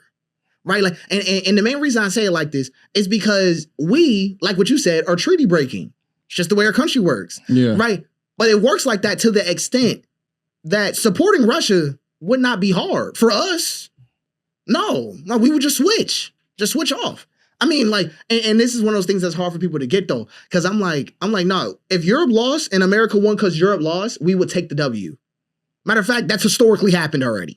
Right. Yeah. So we have the evidence. Right. So, you know, this is one of those things where like the illusion of white unification is just crumbling again. Yeah. Well, because like America in and of itself was America and Australia, I tell people all the time, it's like incarnated by criminals. Yeah. And here's the thing it gets me all the time. I'm like, they always talk like poor white people had a place in this world. Woo! Poor white people are more meaningless to these type of systems than we were as slaves. Right, because at least we added value to it. I don't know why they were there. It troubles me. It troubles me because I'm like, okay, so if you was landowning, you got to accumulate power through democracy. Right, and you get to get slaves because, you know, we were the builders. They were just the believers. They just believed. Yeah. Right, so. They're the brokers. Right, they're the brokers, right. But we was building everything. Yeah. Okay, a poor white person couldn't get nothing built for him. So we here with nothing but hate. Yeah, but they were tools. See, it is crazy, right? Because this is why I say, why were you here? Because you chose to be a tool. Yeah. You know, I talk about this all the time. But the construct of whiteness is literally like if we share the same complexion and, you know, country of origin. So if we're all European, then we're all going to have this look to us and we all have this lineage. Same type of hair, same type of skin, all these things, right? But once you migrate to America, if you're not British and you are Irish or you are Italian or you Polish, then you are seen as you're othered automatically, even Jewish people, right. Othered automatically. And so everybody had to trade in their culture, their language, their customs to assimilate into whiteness. And this thing comes through policing. This thing has come through politicians. You know, like, we'll section you guys off. A lot of times these were union people, things like that. But to give you power in this system, you have to do away with where you descend from. And you have to substantiate yourself here. And a part of being here and a part of whiteness is othering black people. You have to step down on them. And so a lot of people took roles in order to step down on black people, even if they only had it this much better. Yeah. And this was one of the things I was even talking about. Like, I was talking about historically, like with why black people and Latinos have a fracture. Right, between us. But it's really because our systems force us to police each other. Yeah. Literally. Like I mean, I had a friend got arrested by a Latino cop. Right? And he's over there mad as hell. Right? He's pissed. But that was a racial fracture that never needed to happen. Yeah. Right? Because they got them police in our communities. That's really what's going on. Right? And then when we work for police, they send us to police other communities. Right? But you'll never see an all black police force in a white neighborhood. No, it don't matter how interested they are. Yeah. They could all want to be in the police and they're not doing that. Okay. Yeah. It's not going on. But they will allow you to show up in a Latino neighborhood. They'll allow all the Latino officers to show up in your neighborhood and everything's supposed to just be okay. Yeah, because it's about optical power. So like for me, I think about this from a space of having authority, right? So when we talk about the authority of whiteness is automatically, it's the default setting and its designation is the top. Mm-hmm. Black people, our designation in this country is automatically at the bottom. So no matter how much money you have, the designation is at the bottom. So if I want to assimilate, then I need to assimilate in one or two directions. Nobody wants to assimilate down. Nobody wants to go down in power and optics, right? So what happens in the infighting that happens, especially with like Latinos, is not only do you have a history of being conquered through colonialism and imperialism, but you also have a history of anti-blackness within your own culture that had to permeate it for the South American culture to be what it is. Right. If you carry that over and you make these people make a decision of, well, which way do you want to go down? Like, do you want to go up or you want to go down? Right. Then the goal is, okay, well, like the only way, like if I want to be a step closer, then I have to step on what's at the bottom. And that's like the natural space that everybody takes, even other black immigrants that come over here, is to step down on black Americans when they get here, because the goal is to assimilate into the construct of whiteness. Right. And it's sad because all of us are dealing with exile. All of us. Right? Like, and the thing is, when we talk about like Latino folks, they deal with exile all the time. Mm-hmm. Right? Like they get rooted in somewhere and they either their life is at threat or, well, now it's both cases their life is at threat, because I would have said deported before, but now both cases their life is just at threat. Yeah. Regardless of where they land. Yeah. Right? Like, and this is kind of the same type of exile situation that we were facing within America itself. Right? Like, so a lot of people have to go back to Africa conversation, but we could just go ahead and even talk about this. The moment that all black people go back to Africa, it will be the most destabilized place all over again. Okay, it's the same thing because they wanted the ability to use us. Part of the reason why we even here. Right? Like, so if everybody went back, they would just be like, whoa, we're not just finna lose $13 trillion. Who told y'all could do that? Yeah. Let's just buy all that. Let's just make y'all a deal. Like, it's gonna go just like that. I always try to tell people Liberia is a black country right now in Africa. Like, actually just black. Like, founded by the United States for black folks. Are they up? Well, also, like, when we talk about the structure, and when we talk about systems, it goes back to this idea of how they see us. When you think about just the word for-profit prison, it's crazy. Which means that we need people in this prison. So then we have to like adjust what we view as a crime and just to make it work. Just to make it work. And also like what's a equitable punishment for these crimes to make it work, right?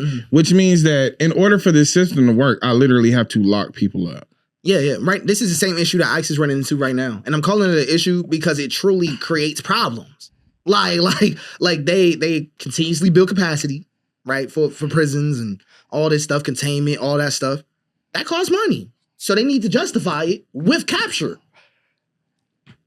And the thing is, I can replace the word prison with a plantation right now. Yeah. It'd be easy. It's literally the same thing. It'd be easy. The outfits are different, but the labor is still free.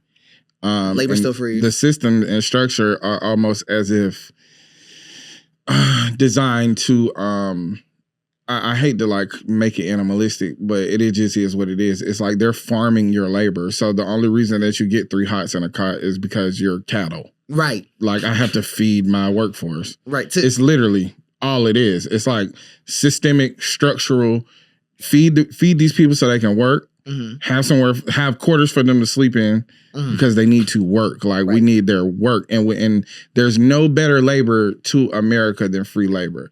It is literally like the basis of what this thing is founded on. Bread and butter scenario. Oh yeah, absolutely. Yeah, bread and butter. Like, and it is an idea of what to return to. So, which is why they talk about like AI, and the aspect of it being like a slavery fetish. Like, I just need to control somebody and tell them what to do. Right. And a lot of people see that with robots and things like that.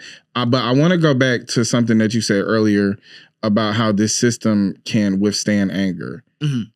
What are some other aspects of that you feel like you can expound on, like about the things that the system can withstand so we can stop wasting our time on it? Okay. So anger, top one for sure, because it not a thing. Okay. System can also withstand commentary for the most part, indefinitely, for the most part, right? Any commentary that would threaten the system, it would have already threatened it, right? At least once, right? Like, and what I mean by this is that, you know, being impacted by censorship, whatever, you would have been threatened at least once. They would have already got in touch with you somewhere, right? But the idea that a comment section is going to do anything for somebody,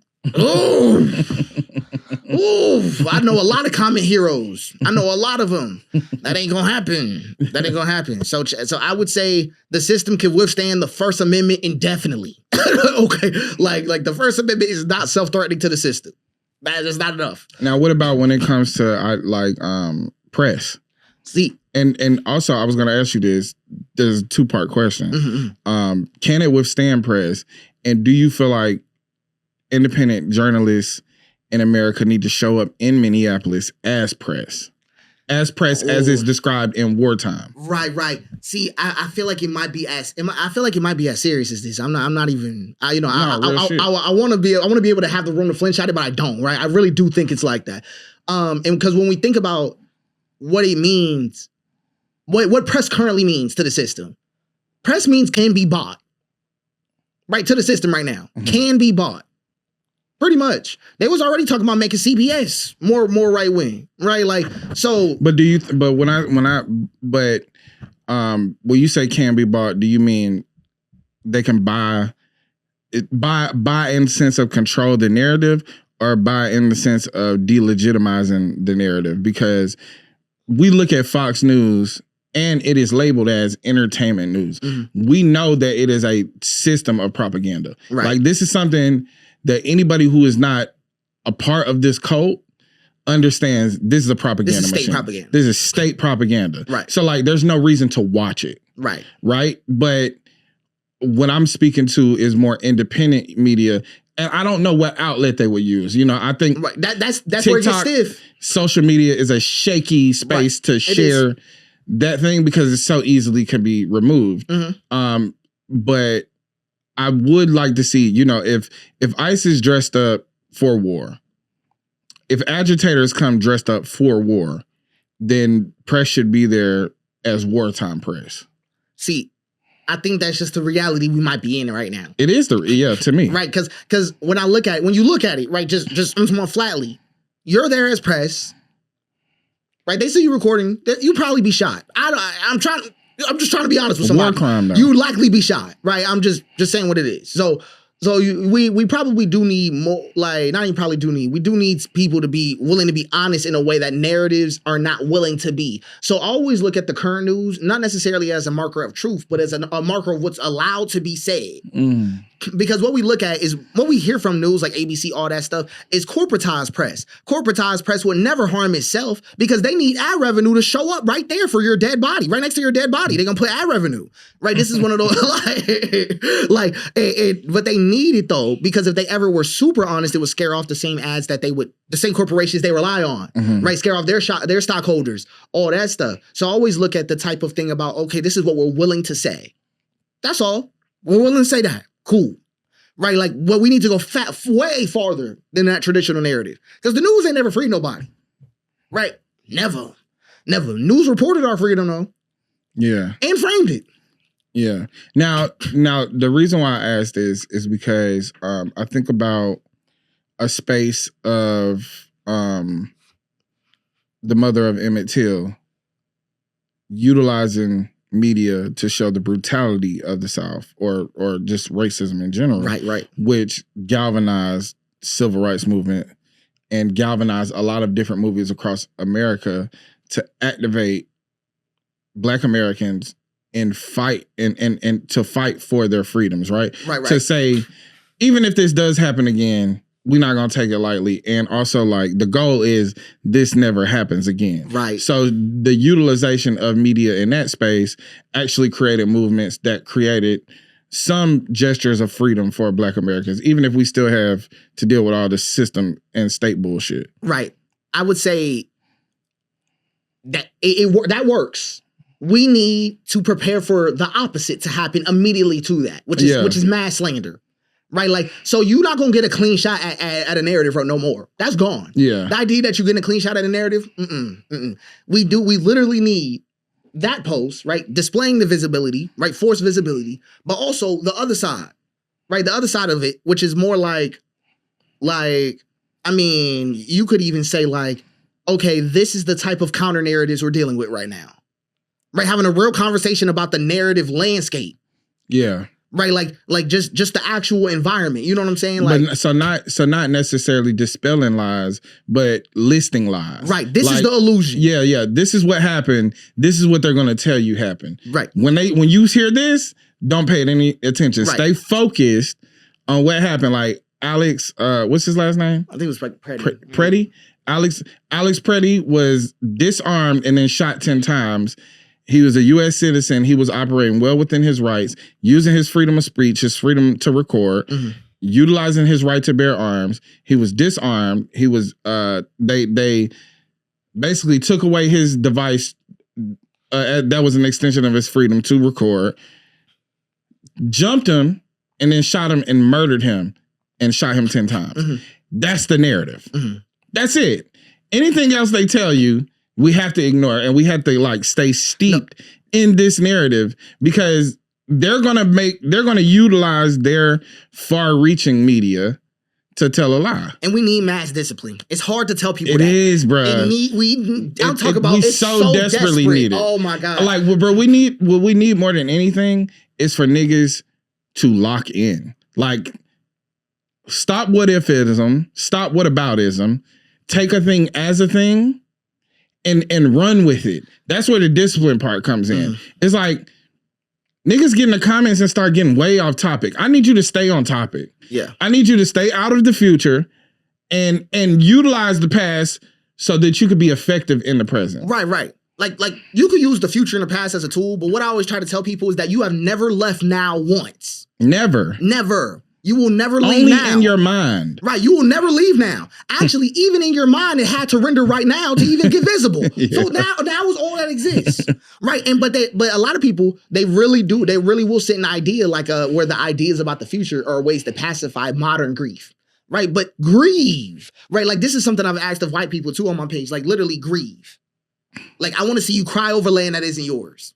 Until you could do that, I don't know what part of history you on, right? Because right now, a white person to cry over their land right now, well, their land, right? Like, but a lot of times they don't want to rest in the actual narrative of of what they did. So they live in this farcicality, right? In this illusion. But it's the nature of these illusions that I feel like need to be like literally displayed, like actually just put out there, like this is this. Like, just that kind of thing. Because they using all these narratives, all this language. Everybody working, right? Let's start like that. Everybody exhausted. Everybody's working. So you hear one narrative. Most people literally don't have enough time to actually prove anything. Right? Like they're too tired for that. Yeah. This is why when I even sit there and we're talking about something, I'll be sitting here like, okay, the narrative is exploiting its own tiredness that it's creating. Right, in order to stay relevant with itself. So, like, let's say, for instance, me and you drop a video. We drop a video, 5 swipes down, the narrative has come back, right? The old narrative that we were just talking about dispelling. In that situation, a person might think, oh, like, this is just displaying to me. Let me go see what they were talking about. They need to leave the old narrative behind. It is that bad, right? Like, so let's say, for instance, like when the State Department puts out a storyline. Like, you could say what the storyline is, state the illusion, but the talk is done. Like, but too many people are like on the on the emotional side, the opinion side Yeah. of an illusion. If it's fraudulent, it's fraudulent. Yeah. Right. I experience this a lot when it comes to just Black studies or just Black people coming out of the spell of what's been sold to them. Like, Yeah, that's a fact. We're taught an idea of what we're supposed to think about ourselves, what our designation is, what the narrative is. All of those of us who break out of this narrative do so with pattern recognition, literature, and a stronger sense of self. That's it. Like, literally, literature and sense of self will free you from this. Then you go back and you go through your historical fact, your historical experience here, and it will free you from it. And as we're freeing ourselves at that narrative, there's also somebody that is enforcively pushing the narrative on this side that looks just like us. So then they're coming out of that, but they're here. Right. And we're here. Right. So you talking about shit we already dealt with way back here, and we trying to catch you up to here. And it's like, it's just an infinite loop It happens of like like spell breaking, basically. That's all Right. it is. It's like this infinite loop of spell breaking, which the person who's broken the spell is frustrated because the spell is still on you. Right. Even if you're breaking it, you're in the midst of breaking it. So not only are you questioning the people who've broken the spell, but you don't even recognize it as a spell to begin with. And it just creates a loop of like infighting amongst one another when like the goal is quite literally the same. Right. You know what I mean? And this is what I end up calling it, like, you know, just what I'm studying, like closed loop blackness. It's a real thing, right? It's a type of unreceptive blackness, Yes. right? So you ever meet an old head that just can't learn? Okay, there is an example of that, right? He's unreceptive and he's locked into this closed loop of spell breaking. He thinks that that's the best he could do. He thinks that he's gone through things. He thinks that he's doing all this, but he doesn't understand. And it's just one of the things I was talking about. Maturity requires you to be able to face reality and change, Yes. right? Growth, right? Moving forward. But a lot of old folks, they only come out of life with a fear of growth, right? That's all they come out of life with. So by the time they're sitting there fearful of growing, now they're rigid. Right, locked into the same spell breaking loop that they've been in for 80 years, however long they've been alive. Right, and Black society doesn't move, just circulates. Right, because no one's actually taking the cost to grow, no consequence. Right, like, and too many people trying to live lives with no friction. Right, like, because sometimes growth causes you to run into friction with people. Absolutely. It happens, but you got to accept that and not compromise on yourself. That's integrity. Right, integrity is when you acknowledge growth for what it is, growth. Right, but not growth as, my bad, I got in your way. Let me just ungrow for you. Yeah, I think there's a lot of contradictory narrative out there, even in our space, where we yearn for community, but we simultaneously understand that the system doesn't incentivize community and incentivize individual success and symbolic victories. So the yearning for community means that you have to completely disengage with the system. Right. And it may not even be in your practices, right? Like, if you engage with capitalism, you gain the capital. You do. But how do you choose to like disperse the capital? Do you choose to be socialist with your capital? Do you choose to like create a system where the people who help you operate the system benefit from that? Or do you create a system of employment? Right. Where you just give people enough to stay. Right. And so like, for me, it's like engaging in spaces where I have enough cultural currency to charge for everything. So I still do things for free. See, Understand what I'm saying? But here's the thing. Engaging matters here though. Yeah. Because this is what I be meaning by friction. Because engagement makes friction. It does, right? Yeah. Everybody ain't gonna like how you engage. Exactly. Everybody ain't gonna like that. But it is about staying and showing up. But I'm willing. That's Right, that's the right. difference. And so like, I'm willing, you know, I don't need to be incentivized to show up for my people. Right. Right. If there is an incentive or monetary value attached to it, that's good for me on the individual level. Right. How do I give that back to the collective? Which means that you have to completely disengage from like what the goal or the system tells you the goal is. Like, the goal for most Americans on a monetary level, for whatever reason, is that 7-figure mark. Like, working class, college, academic space is a 6-figure mark. Creative space is a 7-figure mark. And so we also deal with people who have never achieved like 5 figures. Right. So now we automatically jump into like these unachievable heights, right? Which keeps you kind of on that hamster wheel, right? And because you've never heard a person that has any like cultural currency talk about having enough. See, and let's actually act like you can get that number. All you will achieve by the end of that 7 figures is a compliance agreement. You won't be living fully. No, it's a bunch of rich folks ain't living fully. Because you're gonna be a part of that. So, like the only way to maintain it is to engage.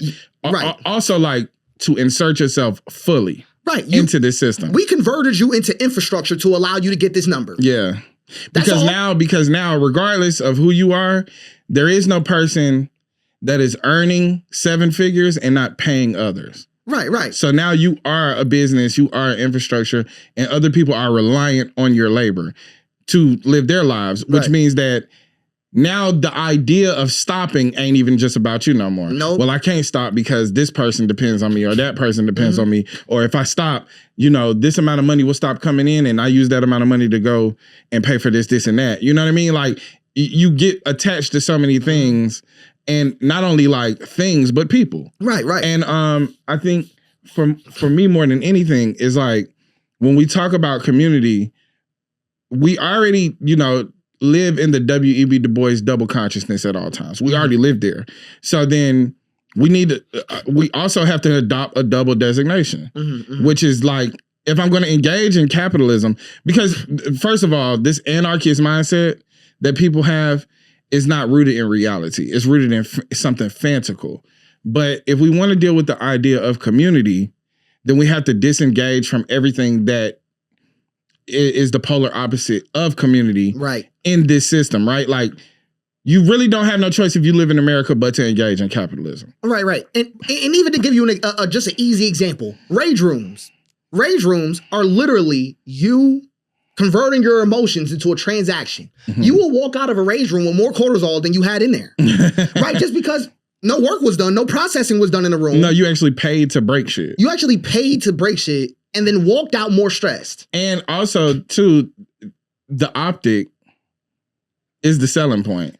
I'm watching people break shit. That gotta feel great. But you could literally go break shit for free. Well, and then the assumption is there's enough abandoned houses in America. Right. Well, they assume that breaking something means relief. Yeah. Right. But that's not true. Right. That's not true at all. Right. Breaking something actually comes from the inability to change your environment. Right. That's the only reason why somebody breaks things when they get mad, because anger is supposed to give you clarity. Right, it's supposed to give you clarity, but anger, when it's not allowed to cause any change, right, it chokes you up. Now you're dying. Right, now you got to break something just to hope that change happens. Right, like, and the nervous system is just revolting because it wasn't allowed to process, metabolize any of that.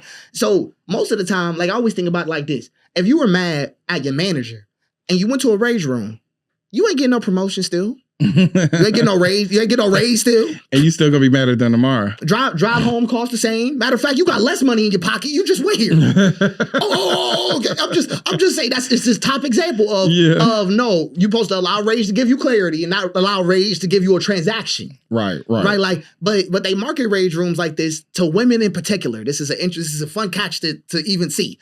Okay, an angry man is one of the most feared men alive. Right. Okay, but they get women to go into this place to imply that women's anger is something to be contained. Right? Like, man, he can have the house to be angry. Right? He could have, like what you said, there's stuff to break around.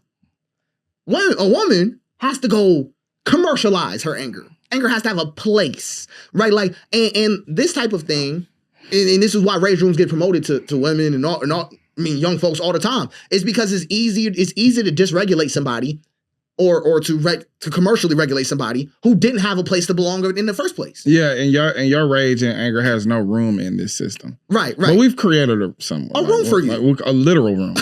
A literal room for you. Yeah, because we don't have any space for you literally in the landscape of this thing. But we can like give you a little room to break shit in. Yeah. And the thing is, the idea of a rage room is crazy because it's literally like, I'm going to rent out a space and I'm going to put a bunch of junk in there that you can break. Right? And like, when I talk about like this double designation, this is still something that I'm like working on, like in my mind and like in some of my writing, is that if you understand that like this system doesn't incentivize community, but you yearn for something like intrinsically, then like how do you engage with it without carrying the individual into it? That's just like expats, like people who like to move abroad, but they take America with them. You know what I mean? So you're not even like fully engaging into the system or the culture of where you just moved. You're just trying to recreate America in this space. In this new spot, yeah. For you. Not for America. You don't want America for the people that established America. You want this piece of America for you here. And then we fuck shit up everywhere we go. Like, you know what I'm saying? Because to leave somewhere means you have to leave everything with it. Right. You know what I'm saying? Even your idea of self. You have to leave America in America and just take your physical body to this next place and allow this new place to pour into you to create whatever the fluidity is that you have to exist in this space. See, and it was crazy. The exact like line of mistakes that you're talking about right now is exactly how Israel was founded. Okay, they took all the European Jews out of where they were and gave them a little spot. Okay, and you know what they took with them? European capitalism. Yeah. It does not make sense for them to be the way they're capitalists. No. And also, too, these people that would complain of, well, you know, not complain. I mean, rightfully so, you should feel victimized by your history in Germany and the Third Reich and all these different things, right? Like, you can claim victim to those things because those things actually did create victims out of you and did murder you by the million, right? But the thing is that you cannot take that and then X amount of years later do that to people. Yeah, it makes it worse. In my opinion. So you took the same victimization that was done to you, the same genocide that was done to you, and just took it somewhere else and did it to other people, and then figured out how to justify it, which is odd. Justifying it through religion, by birthright. You know, divinity. I'm gonna use God as a buffer for me to kill these people and say that I have right to their land. See, and one of the things I think is super interesting is like, and I tell Christians this and they get super shocked. And I'm like, Paul would have been killed in the Holocaust. And they're like, Paul? I'm like, yes, Paul, a Roman Jew. Paul would have got shipped to Israel afterward. Right, I'm just saying what's going on, right? There's a deep cultural tension between European Jews and Levant Jews. It is a deep tension there, right? Like, or we could say like anybody who lives in the Levant in general, right now, a whole little region, right? Like there's a huge tension there in the reality of like it's almost like they believe that the Roman dream of Israel is what Israel should have been and not what it was in real life. Like, you know what I'm saying? Like, and this type of situation, like people always talk about like, oh, like Nakba was really bad. I feel like Nakba is bad because you have so many examples, right? Clearly of displacement not being a good solution, murder not being a good solution, genocide not being a good solution. And guess where we end up again? Right here. Hey man, look, bro, you know we could do this for literal hours. Is it anything that you want to plug to people or anything like that before we get up out of here? You got your Substack and your other stuff. Oh yeah, where people can find you. And shit. Oh, you can find me on Substack, on TikTok, Instagram. You know, type shit. Yeah. What is your handle? This.cypher. Yeah, or cypher.j, that type of deal. Yeah. But yeah, it's just that type of stuff. I would say that, and also understanding the fact that your anger means nothing to these people. Absolutely. Right. Your decision might mean something. Yeah. But your anger. And we need to let the emotion dictate a decision. Right. And not dictate a post or a comment, but like actual organized movement. Because I don't post without new insight. If I don't got new insight. Also, bruh, thank you. Without new insight, I'm not talking about nothing. Thank you. So, if I'm just going to make a post and regurgitate, all right, we're going to do like 15 more minutes. If I could just make a post and regurgitate the same talking points that y'all have, I'm doing y'all no service. I'm not doing that. Yeah. I literally refuse, right? Like, and people will go like, why are you not talking about this incident? Why are you not talking about this? I have nothing to say to y'all that's not already out there. It's already been said. Like, what you need you need my face to repeat that. The narrative is out there. It's out there. And the reason why you're tagging me in this is because of the narrative. And I share the same sentiment as them. So just listen to them. I don't understand that. I have nothing new to add to this. I feel like it's cloud chasing. The moment I see 5 people announce the same event, you're cloud chasing. Stop. That part. Talking about my fans need to know what's going on. Stop. They're looking for you. Bro, yeah, that part. They're like, looking let's just for keep you. it a being about what we doing. Like, man, I'm like, no. Like, I remember one time I was talking about, they were saying, why won't you talk about Sudan? I'm like, well, I just don't understand it enough yet. And they were like, well, you know, people are dying and stuff like that. I was like, I understand people are dying. But if I don't bring any new understanding to them, I think they'll keep dying. Like if I'm gonna just get on there and tell y'all the things that y'all already know are happening, yeah, that's like a big thing for me too. Is like my scope of information is the information that's out there. Right. You know what I mean? And like if I go do research, this has already been put out there into the narrative. So like, why do I need to just regurgitate the same narrative that's already out there? And it actually doesn't add or take away anything. It just, yeah, I mean, it doesn't add anything. No, it doesn't. It doesn't. It's exactly like what like we could even bring up the Sudan thing. In the Sudan situation, I ended up discovering, right, that Switzerland is a key player in all this, right? Switzerland, Hong Kong, a lot of these cities where they clear gold out. Right. They wash the gold, clear the gold, all that stuff, right? Like, you know, typical shit. Mm-hmm. Now, the thing is that when you so quick to pose, when you so quick to get there, you miss out on stuff like that. Ain't nobody talk about Switzerland's involvement in Sudan.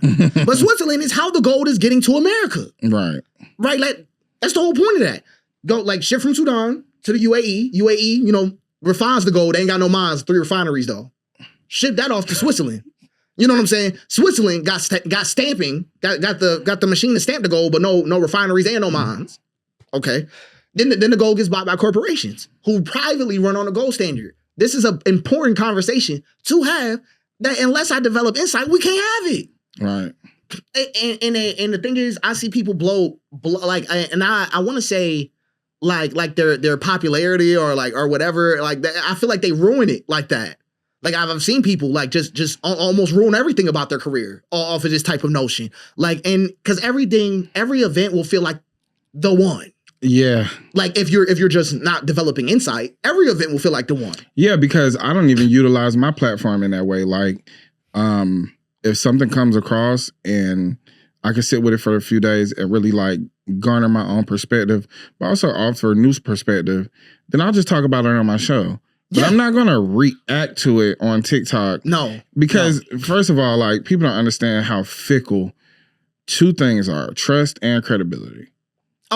Reputation is major. You can literally ruin those 2 things in an instant. Yeah. So for me, it's like, if I've garnered this following off of being trusted and credible, then I need to stay trusted and credible. It's that simple. And if your reputation, we start doing it for the views, baby. When we start doing it for the check, for the TikTok check, it's gone. First of all, they ain't even paying like that. No. Let's keep it real. Like, you know, they're not really giving us that chicken no more. This is Oracle money now. It sure is. Yeah, it's Oracle money. Sure is. And Oracle ain't too generous. They got an Epson printer. They don't got the one that the rest of the money come from. Is not from there. They got the Epson. They operate on a lower quality printer, man. They ain't been giving out the chili like they used to, man. ByteDance was giving us that bread. You hear me? Oh no, yeah. ByteDance was fucking with us. Yeah. Oracle, they stingy over there. Look, I seen they stock prices. They stingy. That's what I have to say. They stingy. Man, Justin, bro, thank you.